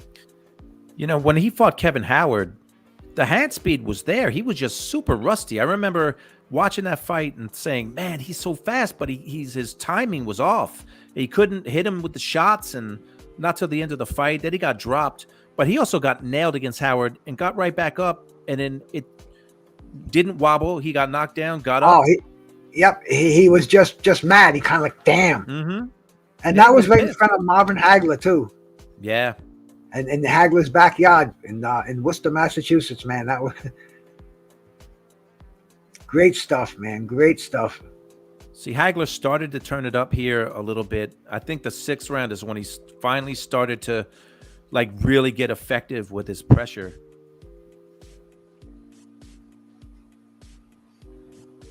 Yeah, I think it's when Sugar Ray slows down. But I think Sugar Ray's giving him a little sense of a little false sense of security here too, because Leonard never stays on the inside for long. Always gets out of danger and frustrates Hagler. This is what's great about this fight, because John McSmith says Hagler's winning this round. Mr. Doc says all the clean punches coming from Ray this round, though. So some of these rounds were hard to score. Very, They very were, hard. like to score. Hagler just landed an uppercut there, and Yeah. Ray's holding on now. So see, now that's Ray's on his bicycle. Ray's trying to initiate a little clinch inside. Yeah, so Hagler, but that's my point. It wasn't until round 5 where Hagler started to land some shots that were affecting Leonard. Where was this aggression? Right here in the first round. That's what he needed. Hagler needed to go to war, like you said, like he did with Thomas Hearns. But Hagler, though, he definitely. Oh, look at that. He was in decline, though. Hagler, in this fight, even the Mugabe fight, he wasn't throwing that straight left hand anymore. There was kind of a loop to it. His shots weren't as straight. That's the uppercut that wobbled Leonard. But Hagler was definitely slowing down. And these guys had a lot of wear and tear on the body back then. Like you and Stoney were talking about in your show earlier. I mean, Hagler he worked his construction job until well into his professional career. And, these guys, they didn't fight once a year. They fought 3-4 times a year. It was Hagler a whole different over 60 fights, I think, going into this one. And there was an expiration date on the fighters. Now they stretch it out because of inactivity or whatever it may be. You very seldom saw a fighter fighting into their mid to late 30s back in the day here. Right. They were considered washed up when they were 33, 34. It wasn't heard of. Whereas now, he's just getting into his prime, just getting his man strength. Right. Okay. Right. Here they go. I know Hagler's moving forward now. Hagler looks like he kind of knows that he's got to get something going over here. But it's still very, very even, some of these rounds. Hagler will he'll get down and he'll stop trading with Sugar Ray, and then Sugar Ray will get on his bicycle. And, Hagler seems to be scoring with effective aggression. But it's so hard to box someone like Sugar Ray Leonard. He's just a complete fighter. Look, the only guy that could really outbox Sugar Ray Leonard was Tommy Hearns. And Tommy even Hearns that wasn't for the whole fight. Right. But Tommy Hearns just, my God, 6'2" with his wingspan. Yeah, Hagler looks like you're right, Mr. Doc. Hagler looks like he's getting ready to concentrate on Sugar Ray's midsection here. He's starting to land. He's not hitting him in the head. So he's I think he's relegated to the fact, but he's gone back for the head. I think he's just got this dislike for Sugar Ray Leonard. He wants to punch his head off. He hated him. Yeah. By the way, they didn't have interim champs back then. Am I right, Bruce? You're right, man. What the hell is an interim champ? I don't say that. I don't count them as champions. What is an interim champ? What is that? That doesn't make any sense. I don't know. You're preaching to the choir because all those belts, all those crazy champ. And these interim champs, I found out they still have to pay sanctioning fees. So the greedy organizations just make up another belt so they can get more money. But I'm sorry, we should be watching. No, but you're right. It's the sissification of boxing. No interim champs here. No, Marvin Hagler was the middleweight champion. There wasn't even another WBA, WBC, or IBF middleweight champ besides Marvin Hagler.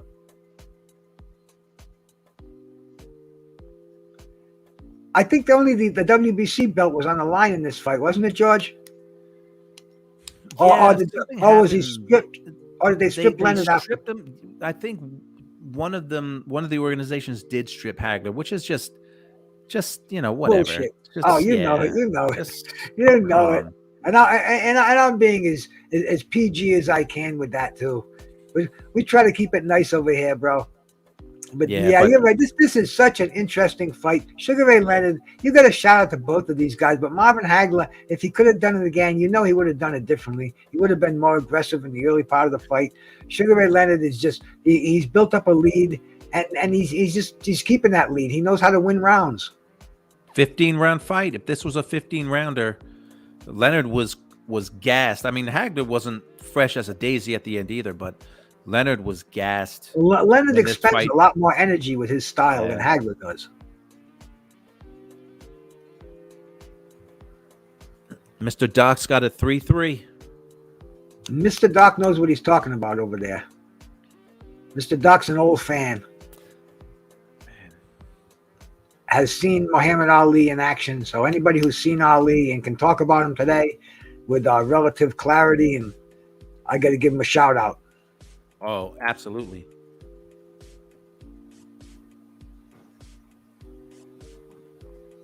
Yeah, see, Leonard's bobbing on the inside, but Hagler's nailing him all the time with his punches. Hagler's winning this round, hands down. The last round, oh. No, this isn't the last round. I'm sorry. What round are we in here? This is the 7th, I believe. Seventh. I don't know why I said the last round, man. I just, I think I went on a little brain spin there. So yeah, in the middle of the fight. 2, 3, 4, 5, 6, 7.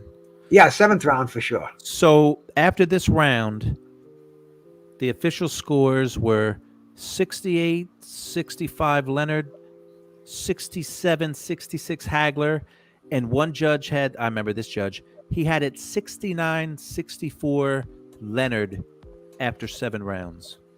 So Leonard was up on 2 of the scorecards, one by 3 points and one by 5 points. That's that judge that scored at 118-110 Leonard, which is insane.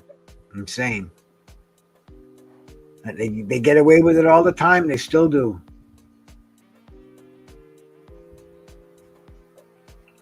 Yeah, Marvin Hagler is trying to bully Leonard into the corner. He's trying to do some serious inside fighting. He's got a couple of rounds under his belt. He's looking at Sugar Ray because he's switching up. He's landing the right jab and the left jab. He's trying to show all his skills to Sugar Ray Leonard, and Sugar Ray Leonard is blazing over here. He's not taking any of it. He still had his legs, man. He had some bounce too back then. Mm-hmm. But I can't even look at these scorecards, man. I just can't believe a judge scored at 118-110 for Sugar Ray Leonard in this fight. Jojo Guerra, I think was his name. Richard Steele. Yeah, Sugar Ray Leonard will put his hands up after the round, and that sends a subliminal message to some of the judges. When they're on the fence, he just raised his hands after the round. He looks like he won it. So bango, they're going to score those close rounds in favor of Sugar Ray Leonard.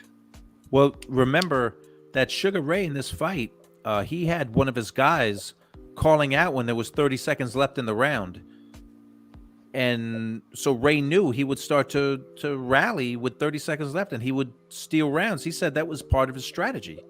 He had a guy in there in the crowd. One of his guys was yelling out when there's 30 seconds left, and Sugar Ray knew to turn it on. Mm-hmm. Well, that was always when they had the 10-second, when they whacked that stick on the side of the ring to let the fighters know 10 seconds. I mean, that's the time to just let those hands fly. Right. You're not going to have any more the opportunity. But like you said, a 30-second call-in from that, somebody like Yanks Morton, just tell Sugar Ray, go. And he'll hear that. He'll hear that just like my dog will hear me give him a, I don't care where he is. But that's just a signal to attack. Hey, salute Stormy B. Thanks for coming in, brother. Yeah, Stormy. I had a good talk with him too today. Here we go. Marvin Hagler's trying to take command of this fight. Marvin seems to be switching into a higher gear, and he looks better as this fight is wearing on. He's getting more comfortable, and maybe Sugar Ray is just kind of slowing down, and he doesn't have the mobility, the speed, and the condition to hang with Hagler. Hagler's, as we know, he doesn't let you breathe. Oh, Marvin Hagler took no rounds off. And he, constant forward motion. You can see Sugar Ray Leonard darting in and out, backwards. He's got the great footwork going on in here, George. But you're right. He does use a lot of energy. Yeah, and Hagler on the other hand conserves so much of it. And Hagler he squares off, and you don't know on what stance he's throwing. You don't know if he's throwing a hook or a cross. It's amazing with that classic ambidextrous ability that he has inside the ring. Yep. Leonard had a lot of moments where he would land a combination and then just move. I mean, he landed a lot more shots on Hagler than I thought he was going to. Well, when I watched this fight, I was in awe of Sugar Ray Leonard when he got inside, when he got in the pit and he exchanged, and he did. When he got in the pocket, he didn't shy off towards the end of the fight. He let Hagler know that I'm going to hang in here with you, bro, and he seemed to end the exchanges, landing that last punch. And that's, even if you don't like Sugar Ray, that's fine. But like you said, he was a dog, like he was a fighter. I mean, he hadn't fought in 3 years, and his fight back is Marvelous Marvin Hagler. That's me. Salute, went 12 rounds with him is incredible. All right, Bruce, this round. The fact that he took the challenge, a lot of people thought was incredible. Now, this round, I believe this round was the round where they threw more punches than the first round of the Hagler-Hearns fight. I'm pretty sure the 9th round, this is where Hagler really made him stand his ground.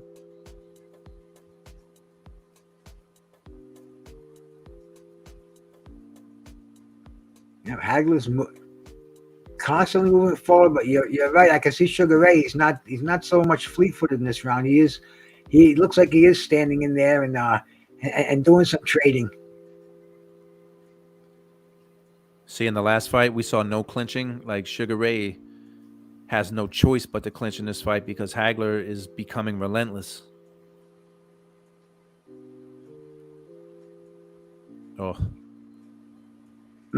This is what we wanted to see in this fight. Not that it hasn't been a totally enjoyable fight, but in the trenches, that's what people were wondering about. Could Sugar Ray hang with Marvin Hagler in the trenches like this? See, Hagler's getting rough. He's hitting him low. Yep. He's fighting like Marvelous Marvin Hagler now. This is where he wants to be. Ugh.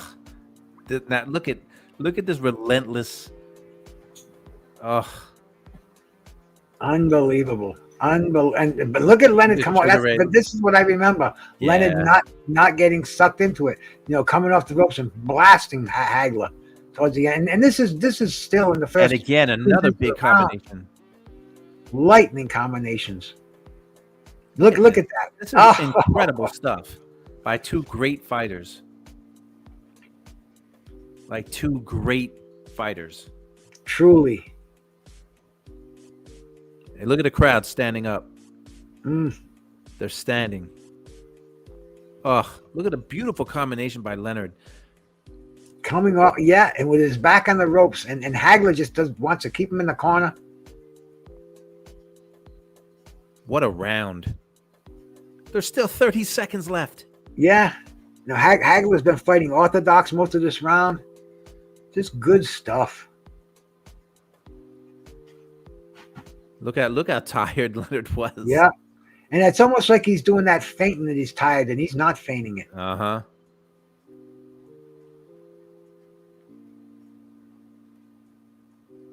I think Hagler definitely had lost some.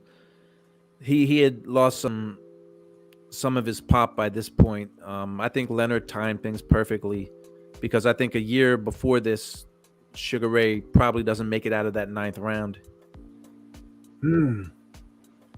Ugh. And he was only stopped by Norris and Camacho.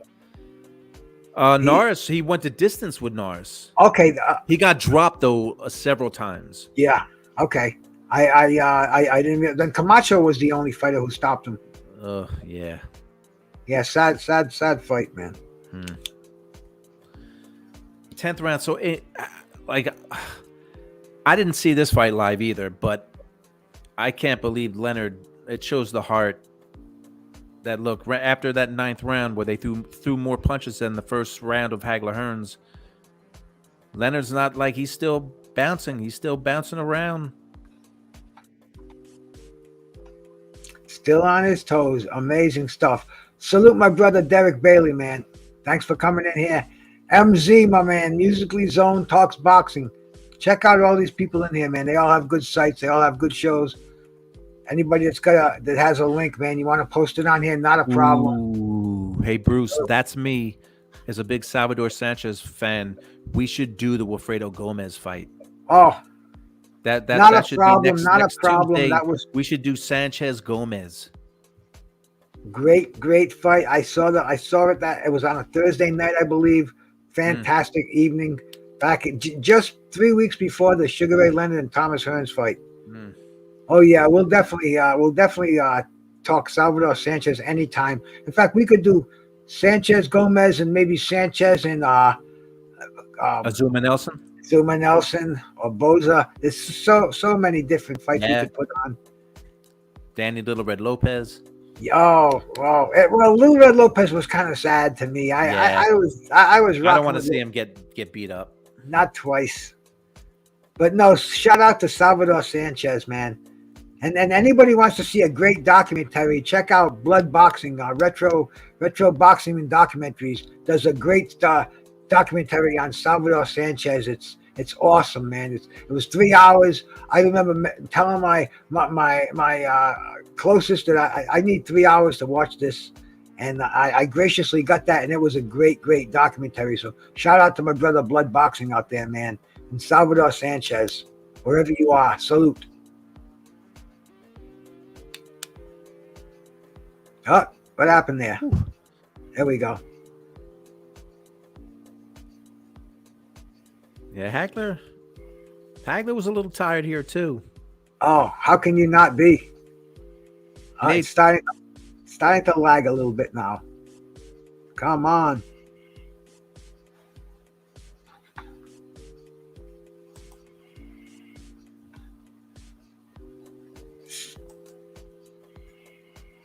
Leonard gets off some sneaky shots too. Leonard is a wizard. Leonard just had that blazing hand speed where it might not be a sneaky shot, but it was fast enough where you didn't have the reaction time to stop it. Just had that blazing hand speed. 11th round. Here we go. Championship rounds. And Hagler was totally dismayed that he didn't win this fight. He was just could not believe it. How somebody could take his title. And Hagler thought he was running away from him the whole fight. So he said, I don't know, man. Who knows? John McSmith was right. He says, all those right hooks from Hagler, what a chin Ray has. That's true. That's another thing. Like, who thought that Ray was going to stand up to Hagler's shots? Because Hagler hit him. Hagler hit him a lot in this fight. That's a middleweight. That's a bona fide world class, one of the greatest middleweight champions ever. All his life a middleweight. Never fought outside, never fought 154, never fought 168. He always said to him, you want my title, you come to me. I remember they would talk about him and Michael Spinks fighting, and Hagler never bought into that. Like, why would he go up 15 pounds against big 6'2" Michael Spinks? Why would he do that? Hagler knew what he was. He was a middleweight, and that's where he stayed.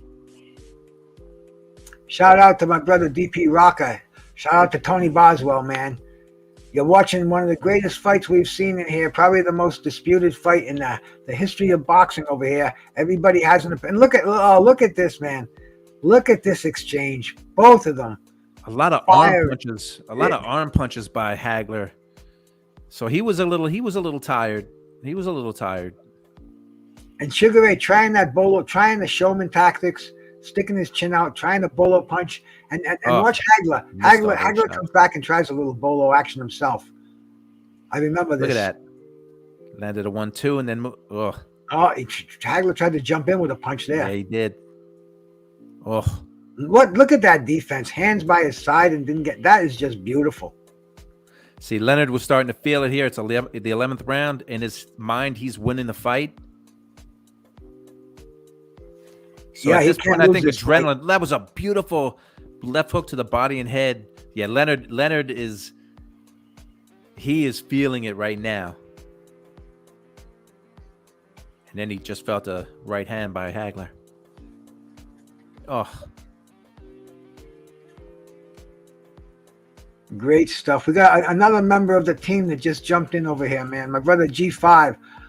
I didn't see you back there, bro. I hope you're still with us. All I can see is a blank screen. oh But, yeah. man, I'm just seeing G5 here too. There he is. there's my brother. What's the haps? He always comes in right at the end, right for the drama for round 12 of Marvelous Marvin Hagler and Sugar Ray Leonard. G5 round 12. Man, I'm gonna start calling myself round 12, man. We'll start it from the first round right now if you want to catch up. Yeah. I mean, whatever, man. Hell, man, I've been ripping and running. Oh man, Yeah. the last hour and a half, I'm like finally free. Oh my god, man. What'd you think about this fight, G5? This is one of my favorite fights right here. What Two a of my fight. favorite fighters too. Yeah, Two of me my favorite too. fighters. Me too. It's like it's a pick 'em. Like you hate to see one of them lose, but then you happy the other one wins, Yeah. and vice versa. So I mean, if people want to watch boxing and you want to know, about the four kings, two of them are right there. There you go, right there. Two of them are right in this ring right now. And Marvin Hagler looks like he's trying to stop Sugar Ray Leonard. He knows that the title is on the line over here. And Sugar was making a miss. Here comes a flurry. This flurry. See Tommy Hearns in the back? Look at this flurry. Just made Look at Tommy him Hearns lean stand up. Oh. Man. But before he got up, you seen him lean his head like, get out the way. I'm trying to see. Whoa, what? He's like, man, I can't see. Yeah. He's like, man, Sugar Ray's doing something I couldn't do against Marvin. Yeah. Look at the crowd. Look at the crowd. Yeah, nobody thought they'd see Sugar Ray Leonard dancing like this in the 12th round. Man, Sugar Ray chin is underrated. Mm-hmm. Man, he took some shots. He sure did. Oh man, right on the button too. That's why even if you think he lost the fight, you're right, G5. He took some bombs from Hagler and he stayed in there and kept fighting. Most people that take those bombs, they'll be on the mat. Ask Tommy Hearns and John the Beast Mugabe. They'll be on the mat. Yep. Great stuff. The last minute of the fight. And Sugar Ray is dancing around. And Hagler's still trying to catch him. Still wants to get into an exchange with him. Still wants to go toe to toe. Leonard is tired. Speaking of the Beast Mugabe shit, he was on fire when he fought Hagler and got his ass stretched. Yep. Oh man, he was riding a high wave, hopped in there with Hagler and good night, sweetheart. That's a bad man. I remember Hagler landed a big left hand with like 5 seconds. He lands a big shot, but the fight was over. Like that right there, that shot there. Mm-hmm. And that was it. That was it. Sugar Ray raises his hand, and Hagler raises his hands, but he doesn't do it as soon as the fight's over. I think he does it as a reaction to Sugar Ray raising his hands. Close fight. Except it wasn't close on that one scorecard. 118-110 for Leonard, which is insane. Man, insane. This sounds like some crazy Canelo cards. There's Robbie Sims, Marvin Hagler's brother. Mm-hmm. 115-113 Leonard. That's more like 115-113 Hagler, and then 118-110. 110. Crazy. Come on, that's a washing, man. You didn't wash this man. Like the fight was You over won. after like 8 rounds. Judging crazy, so subjective. That's why it's every fighter's Look at Leonard. He knew. job to be able to pull that trigger. Even if you don't knock your man out, if you can just stun him just with some convincing shots, that to me that'll give you the edge in a close round. I felt for Hagler here, though. I have to admit. Yeah, I would have felt for Leonard too. It was that's how much I rocked with both of these guys, man. my heart was in Chuck and the who's the announcer? Chuck Hill. Chuck Hull. Chuck Hull. Yep. And the He just said it wasn't Petronelli fair. brothers. Hagler just said it wasn't fair. Yes.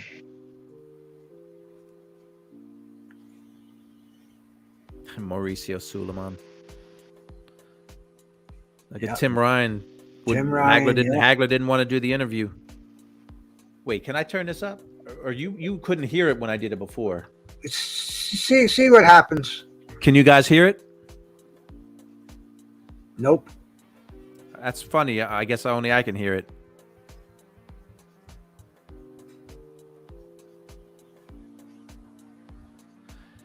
Yeah, Hagler just said, "Oh, geez, he just." Yeah, Hagler was totally disillusioned with boxing for a long time. Yeah, Hagler's just stunned.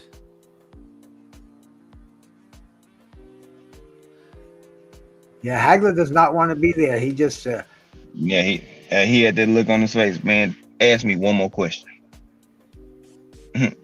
Ask me one more question. I'm ready to go. Tim Ryan was asking him if he was going to come back and fight again, and Hagler just disillusioned. barely answered him. Just And look at when even when the Hagler's talking, he said bullshit. You didn't win this fight. Leonard does not want to hear it.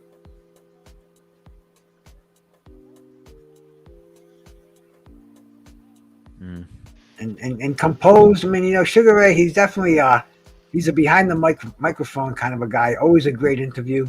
Knows just what you want to hear. Juanita. Yeah, Juanita. Still with Juanita at the time.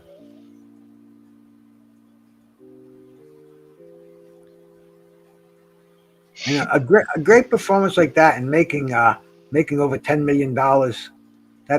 That couldn't be a better night. In the 80s.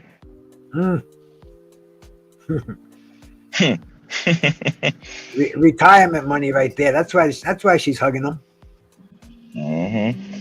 And I think they were divorced within a year or so after this fight. Oh man. Crazy stuff. Man, you know, we saw a couple of kick-ass fights over here. And you know, I said earlier I was going to drop the link if anybody wanted to come up and talk about if they had any memories that they want to share of these fights we saw or any other fights that they'd like us to show on a Tuesday night fight, because that's what we're about over here, man. We're by Tuesday we get sick of talking about what we saw on Saturday, right? So we like to kind of bring it into perspective. And relive the action from Thursday night fights, a great series we grew up with. And hey, if we can reenact it a little bit over here, bro, it's a good time. Salute Ashley. Thanks for stopping in, sister. We watched a couple of great fights tonight. Let's talk about some more big upsets, man, that we saw in our illustrious days in boxing. Gabe, any upsets that come to mind in your head, brother, that you can think of quickly? Or not even upsets, controversies. That's what we like to see. We like to see controversies where it's filling the chat room the next day, and everybody's talking about it. Nothing's going to change, but it's those fights that what happened here? What's going on? What fight were they watching? Before you answer that, G5, you think of that, Bruce, if you could put up a preview. I've got one of the fights we're going to watch next week. Can you see what that is? It's Ali. Let me see. That's Ali. Right, yeah. But Bruce, can you see my screen, Bruce? Oh yes. Yeah, I can now. I couldn't earlier. Now I can. That's Salvador Sanchez and Wilfredo Gomez. Featherweight champ Salvador Sanchez, G5. This is one of the fights we're going to do next week. Battle of the Little Giants, George. There you go. Larry That's Holmes what- There you go, on Mr. Doc. commentary, Barry. Larry Holmes on commentary for those who weren't there. Yeah. Salvador. That's one of my guys right there. And this fight, man, Wilfredo Gomez was knocking out everybody. He was Everything. knocking out. No, Bruce. I'm sorry. Forgive me. I respect my elder. But Gomez was knocking out. Not my elder, bro. Gomez was knocking out everything. Yeah, he was. Forget And everyone. he was spitting on fallen opponents. Yes. I mean, Thank you. He wasn't winning gracefully.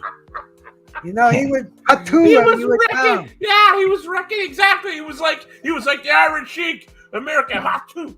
Yeah. Nobody liked Wilfredo Gomez. And he was the favorite going into that fight too. He sure was.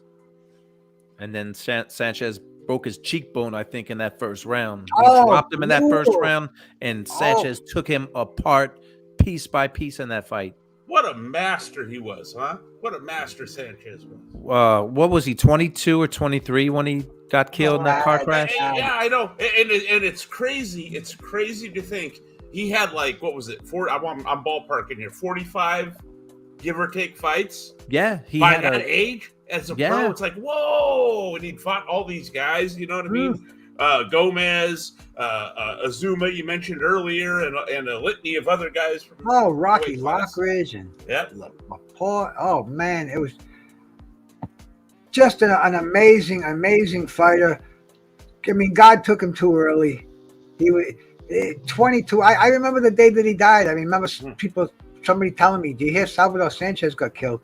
What? Oh, what? Right. And in the words of Warren Zevon, his hair was perfect. He had some sweet. He had like a sweet Mexican afro.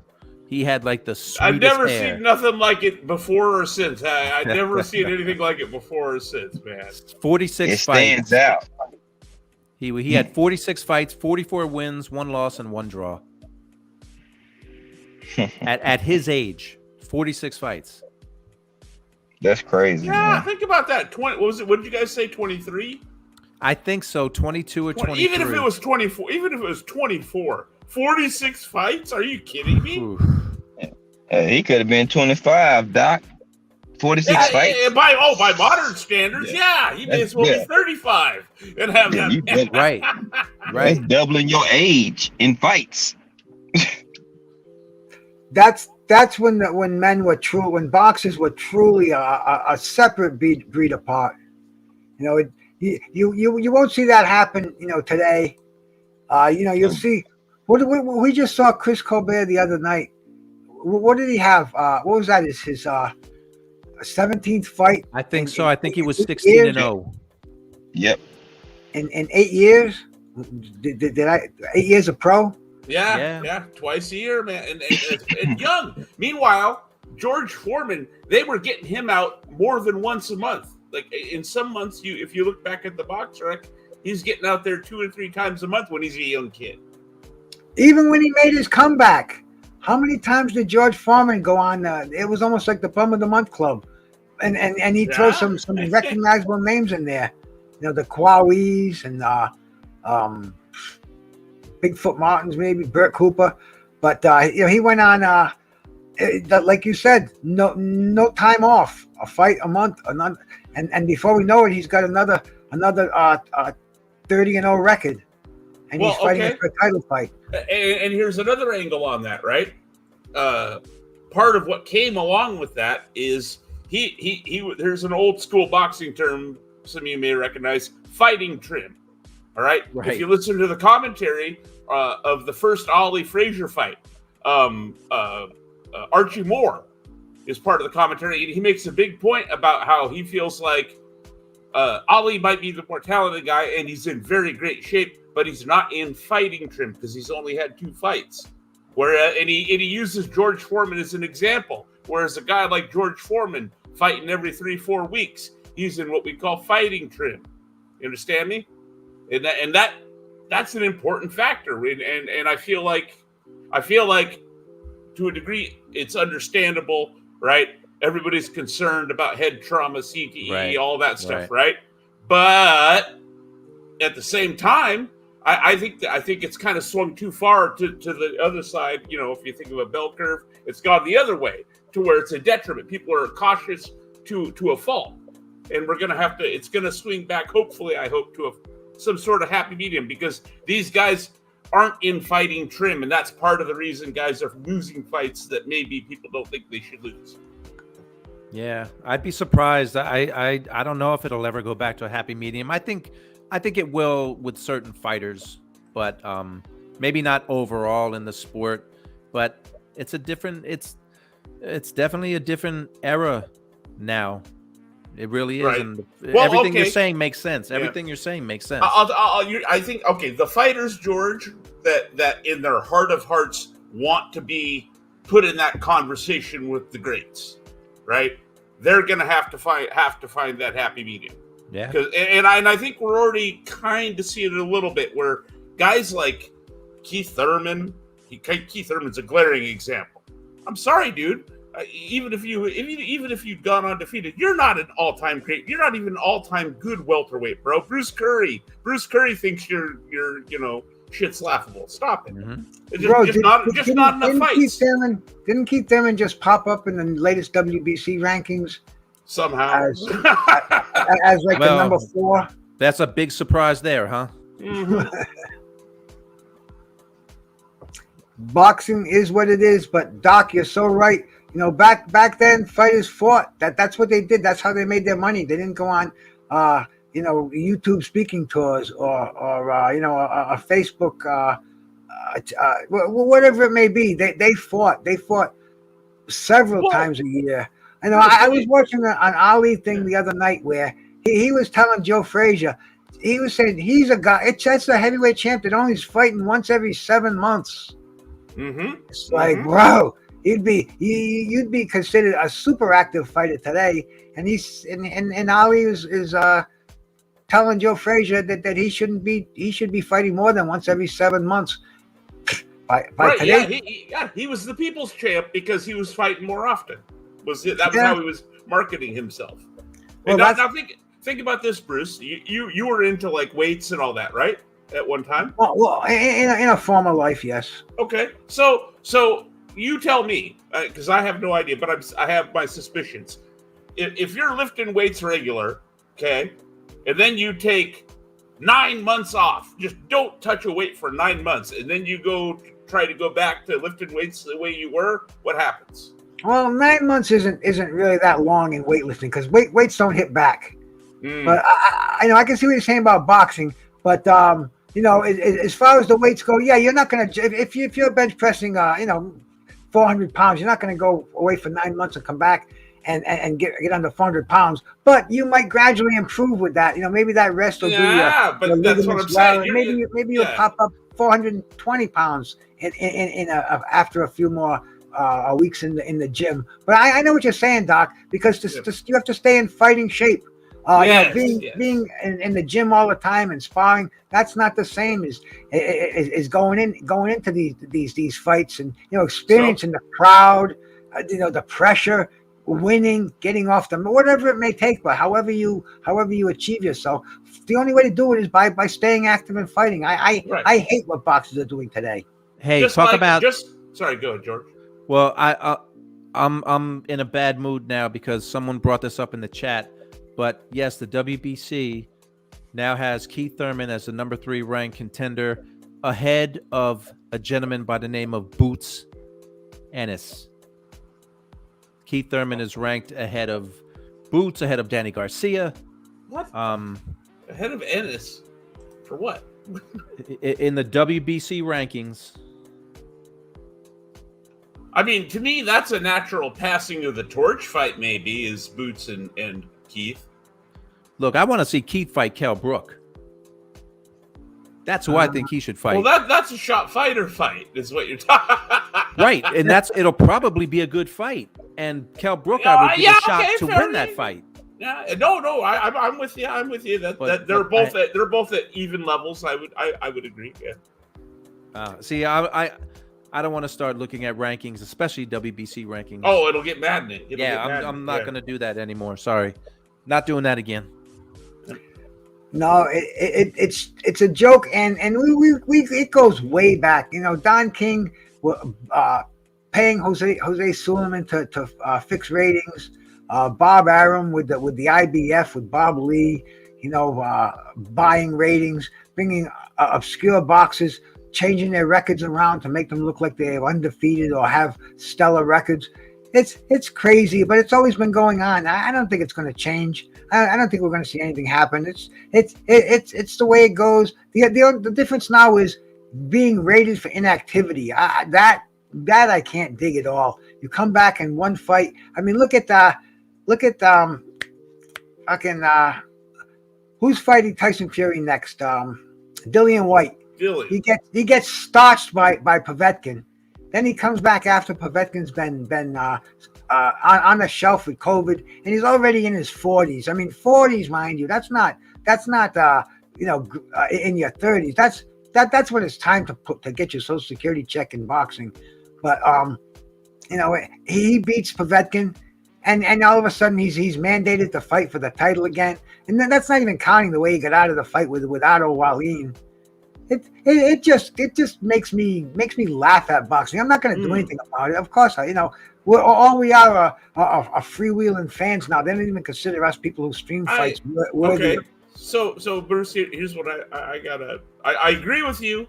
I agree with you. He should have fought Wallin. On the other hand, I mean, White had no choice but to rematch Povetkin after Povetkin knocked him out. He had to go back, didn't he? And right that wrong, so to speak. Well, Dillian White beating Povetkin again, but see, I don't think that automatically qualifies him for that title shot. I think he has to go to the back. Okay. Now that's a separate. Fair enough. That's a separate thing. I was just saying, the guy knocks you out. Either you go back and fight him again, or you're kind of, you know what I mean. You kind of relegate yourself to journeyman status. Well, I guess that fight had to happen because there was a rematch clause there. I'm sure if it went the other way, I don't think it would have been rematched. But it was, and now Dillian White on the who did he fight? Who did he fight in his last fight? Was it Chisora or did he fight anybody since he fought? Povetkin? I was gonna say that was where I was kind of agreeing with you. I don't think he's fought anybody since Povetkin. He's kind of waltzing into a title shot. 600 days. Get the F out of here. I don't know. I was bamboozled in a chat one time because I didn't think he was worthy of a title shot, and they had all these dudes who were riding with the WBC rules, and he's been mandated for 600 days and blah blah blah blah. Yeah, but we're in a what have you done for me lately kind of a business. You don't get a mandatory, and you don't put that in your pocket like it's a $50 bill. Pull it out in a year and pick up the tab. You gotta use it or lose it. That's the way I look at those mandatories. Yeah, like Larry Holmes. Larry Holmes said, he don't give anybody credit. He works in cash. You think about it. You know what I mean? Like to your point there about it ain't what you've done. It's what you've done for me lately, right? That was Larry for sure, man. Yeah. That was absolutely Larry Holmes. I mean, that's what people didn't like Larry Holmes because of that, but. That was his motto. You talk to me, you're going to pay for it. But didn't Dillian White pull that today at the press conference or yesterday? Shout out Picasso, man. I'm glad you had a safe ride. Okay. Now I have to be consistent though, Bruce. Right? Jeff Lucietta, salute, man. I have to be consistent because I've been saying long before this whole fight came up. Right?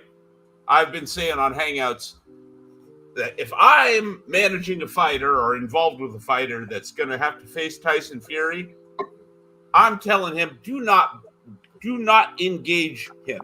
Do not engage him. Do not try to decode what he's talking about. Do not try to banter with him, any of that, because all you're doing is you know what I mean? All you're doing is giving him an advantage. The biggest nut of them all. Speaking of advantages, Speaking I'll of give- advantage, no, bring that back up. I'll give you a close up of it. Thank you, sir. Oh, that's There beautiful. you go, man. Look at the beautiful red hairs. That's what we like to see. Yeah, it's got a lot of that purple in there, and that's my medication. You know me, I'm a card carrying legal marijuana patient in the state of Rhode Island. I flash that card all the time. I'm surprised I don't have it around my neck. I had my my Mardi Gras beads on around my neck earlier, but I gave them all away. You exchanged them in for party favors, did you? You know, hey, it's Mardi Gras today, bro. We still have a few more hours, so if I can find a few more beads. If anybody wants to come up here and celebrate the Mardi Gras with me and Doc, with G5 and George Jakovic, man, they're more than welcome, bro. We're having a good time up here. Tomorrow is Lent. Tomorrow is the beginning of the Lenten season. You know what that means, Doc? Oh, that's Catholic. That's Catholic as fucking right there, Lent. Yep. Yep. You know what the Catholic priest? You know, there's a certain kind of meat that the Catholic priest can eat. You know what kind of meat that is? Pray tell, Bruce. What kind of meat would that be? None.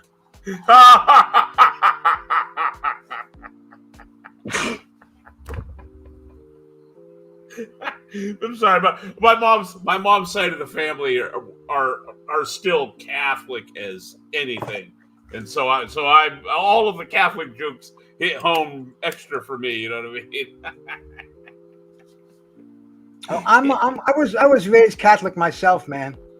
Right. You know, I was a Catholic from baptized and first communion, confirmation. I wasn't married in the Catholic Church, though. Now, you know what they do, bro? What's up? If you want to get married in the Catholic Church, you have to take this premarital course. What? Oh yeah, Oh, wow. and you have to go on this weekend retreat. Oh, it's fucked up, Mr. What? Doc. Yeah. And they told me they put the women in one house and the men in the other house, and you have these prayer meetings and stuff. And it sounds like some Hasidic similar. I'm not trying to knock it. I'm not trying to even be funny. That sounds. I gave the priest $100, and I said, "Is there another way we can do this?" And he said, "Well, if you have a young brother, bring him along, and we can talk about it." And I don't know, man. Oh, Bruce! Bruce whipping in the low blows. Nah, somebody blast Alice out there. She's coming in with bad vibes over here. Okay, so Bruce and George, what were you guys' takeaways from? We'll start with the Tiberi fight first of all. The Tiberi fight. Was it as one-sided, or was it closer, or about the same? I thought it was very close. It could have went either way, but I thought Tiberi won it on a slight decision. You know, he won it on the decision. It was a split decision victory for James Toney, unfortunately, and I thought it should have went the other way, in my opinion. But it's boxing. It was a close fight. Toney didn't embarrass himself out there, but Tiberi he came to fight, and he did it, bro. I mean, he did. I did already. John, 1 year in a Catholic school. I was an altar boy, bro. Some strange. Wait, what did I just walk in on? I just got back in. Oh, we're I'm talking, hearing you. We're combination of we were talking some Catholic, just talking Catholic smack. But I was asking Bruce what he thought about the Tiberi Toney fight, and watching it back. Was it closer, wider, about the same as what you remembered? What did you think? I don't remember it having as much action as it had. Okay. I thought it was a close fight. Bruce and I talk a lot on these shows, and it's great. I mean, that's why we don't get paid, because we talk. But it definitely had a lot more action than I remember watching it live. Watching it live, I thought Tiberi won outright. I thought he probably eked it out, but it was a close fight, but a lot of action. I definitely didn't look like James Toney. Yes. That was what stuck out at me, was like, after the first round, I've hardly ever seen it, especially in James Toney's prime. I can't remember anybody consistently slipping James Toney's counters and countering the counter, a master counter puncher. Right. And James Toney was a master counterpuncher, and also his ability to land the jab consistently was like, whoa, nobody, even Roy Jones. I mean, well, again, Roy Jones wasn't a jabber, but you get my point. Nobody landed jabs consistently on James Toney. I mean, just a bad night at the office for him. I found that fight to be. I thought Tiberi clearly won that, whereas to me, this time around, I had Hagler winning 6-5-1. You know what I mean? That kind of a fight. Easily could have been a draw. Easily could have gone the other way slightly. My only beef was with oh God, what's his name? I believe it was Doug Moretti, George, who had the wide score. And I remember this for two reasons. Because the what's his name from HBO? What's my man's name from HBO? Harold Larry Letterman. Merchant? Harold Letterman. Harold Letterman always called Doug Moretti his favorite judge in the world. And there's a Carl Moretti that's high up in the top rank organization. And I know Carl. Maybe they're unrelated. I don't know, but I'm just saying. Yeah, I know Carl. I should ask him. Is he related to Doug? Does he have a relative named Doug? Although Hagler was the top rank fighter. That's fair enough. There you go. See, so yeah. I guess it's one of those fights where I think people probably wouldn't have had as much of a problem if there wasn't that one wide scorecard. What I call it the turd in the punch bowl at the party scorecard. You know what I mean? Yeah. Unfortunately, it happens a lot where you get that one judge that sees a fight you have no idea what they were watching. Right, because we can all live with 115, 113 either which way in that kind of a fight. It's like, yeah, well, okay. But when you 118, what the hell were you watching, bro? And you're the one out of the two, that does it. It's like, oh man. Well, just think about it. Like on his scorecard, the fight was over after 8 rounds, unless Hagler knocked down Leonard or knocked him out. Like the fight was over with 4 rounds to go on his card. That's insane. Yeah. And to me, the fight was a tale of two. It was a tale of two types of rounds. All right, when Hagler let Leonard pot shot and move, it was mostly Leonard. Right. Yep. When Hagler, intelligently cut the ring off instead of just walking and let his hands go, it was Hagler. Yep. And I agree with everybody that said, Hagler, and more importantly, Hagler's handlers, who were supposed to have his interest in mind, should have insisted on 15 rounds. Mm-hmm. Yeah. Oh, 100%. And hey, Doc, John McSmith, I don't know if you saw it, says, this Mr. Doc dude, he's a cool mofo. So. Now, see how beautiful is that? Look at that. He's a Joe Frazier guy. Yep. I'm an Ali guy, right? But we all love boxing here at the end of the day. John McSmith don't like anybody out there, bro. So Doc, he's definitely not. Unless you're from Pennsylvania. He loves you. He makes my chat room snap all the time he's in here, bro. I love John McSmith in here.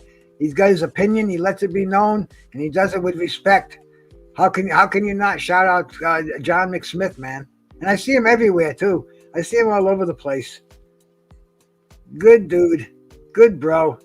Keeps us alive in here, and he's Joe Frazier. I think he trained with Joe Frazier and Ken Norton. I really do. He's that strongly opinionated on there. We know that, John Smith, man. Yeah. It's all good, bro. It's all good. But don't diss Joe Frazier. Nobody's dissing Joe Frazier, bro. Joe Frazier is my hero, man. When Joe Frazier passed away penniless in that gym eating Campbell's soup, fucking broke my heart, man, Hard to believe, right? Hard to believe. I mean, one of the most famous people in the world in the 70s, and he goes out like that. I mean, nobody could fight like Joe Frazier. I don't, even when he tried to teach it on other people, they couldn't do it. There was just something that Joe Frazier had. He had that Philly shell, the real Philly shell, and he'd just bomb you with those left hooks upstairs, downstairs. And when you thought that he wasn't going to do it again, boom, he'd sneak a sneaky right in there. But man, Joe Frazier was just a killer. And more importantly, in my opinion, Bruce, he had the Philly heart. He had that Philly Yes. heart. He had that just, indescribable, just something, whatever you want to call heart, guts, whatever, right? He had that in him where he wasn't going to take no for an answer. How many times did he get up against Foreman? 6? And he kept getting up. I mean, he ended the fight on his feet, but you're right. He kept getting up somehow. Yeah. If you listen to the ABC broadcast with Howard Cosell, you can hear people in the background yelling at the ref to stop the damn fight, but with 2 or 3 knockdowns left to go. Crazy. And he actually got knocked off his feet in one of those knockdowns. It was just the uppercut. Yeah, he up and off. Both his feet come up off the ground. And I listened to his son talk about that fight on a documentary, Marvis Frazier, and he's like, Pops, how come you went down? You're not supposed to do that. And he was a young, I don't know, maybe 14 years old, 10, whatever he was. And it was sad. And to see Don King, when Don King kind of walked to George Foreman's corner, walked right by Joe Frazier, went to the arena in the limo. Yeah, that's that famous Frazier. story, that he came with one champion, the championship changed hands, and he left with the champ. So he I saw him do the same thing with Michael Dokes when Harry Coetzee knocked him out. In fact, I think he even walked over the prone body of Michael Dokes. I think he stepped on Dokes' chest as he was getting to. Here's another one. Even over in the UK, he did it with Ben and McClellan. McClellan is on the stretcher, okay? And here comes Don King. I believe in you now, Dark Destroyer. I'm just saying. That was Don, bro. That's a fight that I can't watch again. It's somebody mentioned Foreman is hard to watch. But man, I'll tell you, Jeff Lacerda, watching that Nigel Benn and Gerald McClellan fight, I just can't do it. I can't either. That's a rough one. That's a rough one. People have asked me, you want to get on and do that fight, man. I can't. No. Nah. It's one of those fights. We love boxing regardless of what happens, but we have the ability to watch it one time, and I'm not going to gloat on that. I'm not going to watch it and. It could have been this way. It could have ended this way. They should have stopped it. It is what it is, bro. You can't unring a bell. And unfortunately, Joe McClellan's still hanging in today. That was right around the same time period that Eubank Sr. Ruined Watson with that uppercut in a fight. Yeah. Watson was winning, going away, and Watson knocks Eubank down. If for those who haven't seen it, Senior gets up, takes the count, literally one punch uppercut, and just drops Watson horribly. The round ends. Watson, his corner basically pushes him out into the middle of the ring. Eubank flurries on him. The ref stops it, and my man ends up with a blood clot in his brain, and another one of them sad tales of boxing. Yeah. Like Dooku Kim and Ray Mancini, Ray Mancini doc that Mark Kriegel did. I love The Good Son, I think it was called. I love the doc. It's still hard to see the clips from that fight. And imagine it's hard for us. Imagine how it is for Mancini. But that's another fight that I remember watching it live. I remember watching Mancini Kim live on TV when it happened and saying, "Who is this guy, Dooku Kim? Like." He's so tough. What a great fight. But yeah, I can't watch those fights again. But next week, Mr. Doc, I know at least one of the fights we're doing is that Sanchez Gomez fight. Hell yeah. And then we're gonna throw another Sanchez fight in there. Salute to my brother L Dub out there, man. Thank you for coming in here. George, I don't know if you ever seen L Dub's channel before, but L Dub is a Rolodex of boxing. He knows his boxing inside and out. He goes through the ratings every month. I mean, he is truly someone that I look up to in this sport. One of the outstanding people I've met on the internet who is who not only he doesn't just talk the talk, he walks the walk. He goes to fights, he talks to fighters. Bro, one of the first guys I met on here, he had me, I did a panel with him, wrestling. I went on his channel. We talked about professional wrestling. I mean, he knows so much about boxing, but yet the best boxing fans have a broad range of knowledge, and that's L Dub, man. So definitely, man, check out L Dubs when you're floating out there one of these days and you see him out there, George. I guarantee you'll be very very glad you did, brother. Yeah, I definitely will. Well, I'm excited. I'm excited for next week. We got two Salvador Sanchez fights on deck. Yeah, we do, man. And George, thanks for saving me over here, bro. My slow internet kind of like was telling me, hey, bro, you're not supposed to be showing these freaking copyrighted fights over here, man. I'm gonna make it real hard for you. And you came in and saved the day, brother. But now we know, Joe. I guess they flagged the ESPN fights, which I didn't know. I didn't know that.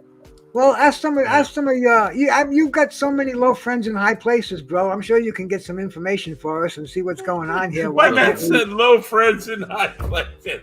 Look, YouTube is an animal that I don't know what happens in the YouTube world. That is a different animal. I don't know what that world's about. Hey, we're all part of it, though. That's kind of like an intriguing thing because we're all part of that perfect beast. Yeah. Anyway, man, we've been here for 2.5 hours. We're gonna. There's a lot of other places to go tonight. George, thank you so much for coming on here, Mr. Doc, my brother, man. I appreciate it. Oh, bro, Doc, you very, very, very intelligent guy, man, and you really bring the real estate value up over here, man. When you come in here and you talk about fights like that, man, salute to you, brother. G5, wherever you may be, man. Yeah, G5 and Doc. Yeah, George, we got some good people that come on here. People that know their boxing. I don't know what happened to my bro Mad Dad. He was going to come on here tonight. He was ready to come. Yeah, I was ready for him earlier. But he's got a broken rib. I was gonna say the ribs are a little sore, And his dog got sprayed by a skunk last night. Oh, 3 o'clock, 4 o'clock in the morning. Wow. Oh, that's brutal. Yeah, so that's a tough thing to deal with too. But anyway, man, it was a great Tuesday night at the fights. Regardless, we saw two great fights. We talked boxing. I did some tokes over here, man. I thank God for a great day. It's all part of the Mardi Gras over here, man. So anything you guys want to say before I kick you out of here? Let's do it again next Tuesday. All right. And to set it better myself, man. Appreciate it, Bruce. Appreciate it, George. Yes, sir. Awesome. The appreciation is really all mine, guys. Thank you so much for coming here, man. Peace out. I'll catch y'all on the flip. Peace out, brothers. Hey, man. Bruce goes over here, man. Thanking anybody that came in here, anybody that'll see us around. We're just some boxing fans. We love to talk boxing. We love to watch fights. We love to chew it up. We live the past. To me, it's like the fountain of youth. I dig coming on here, talking to the family. I feel a lot of love in here when I come on, man, and it's been great. You know how I like to end it, man. Just gratitude, man. Spread the gratitude. Because it feels a lot better when the more you give away, the more you have. So, man, treat every man next to you like you want him to treat you. If the world would do that, it would be a better place, man. But hey, Bruce goes. I had a great time here. I'm out of here, man. Shout out to everybody, man. Curtis Anderson, my brother. Salute to you. Peace, everybody. I'm out.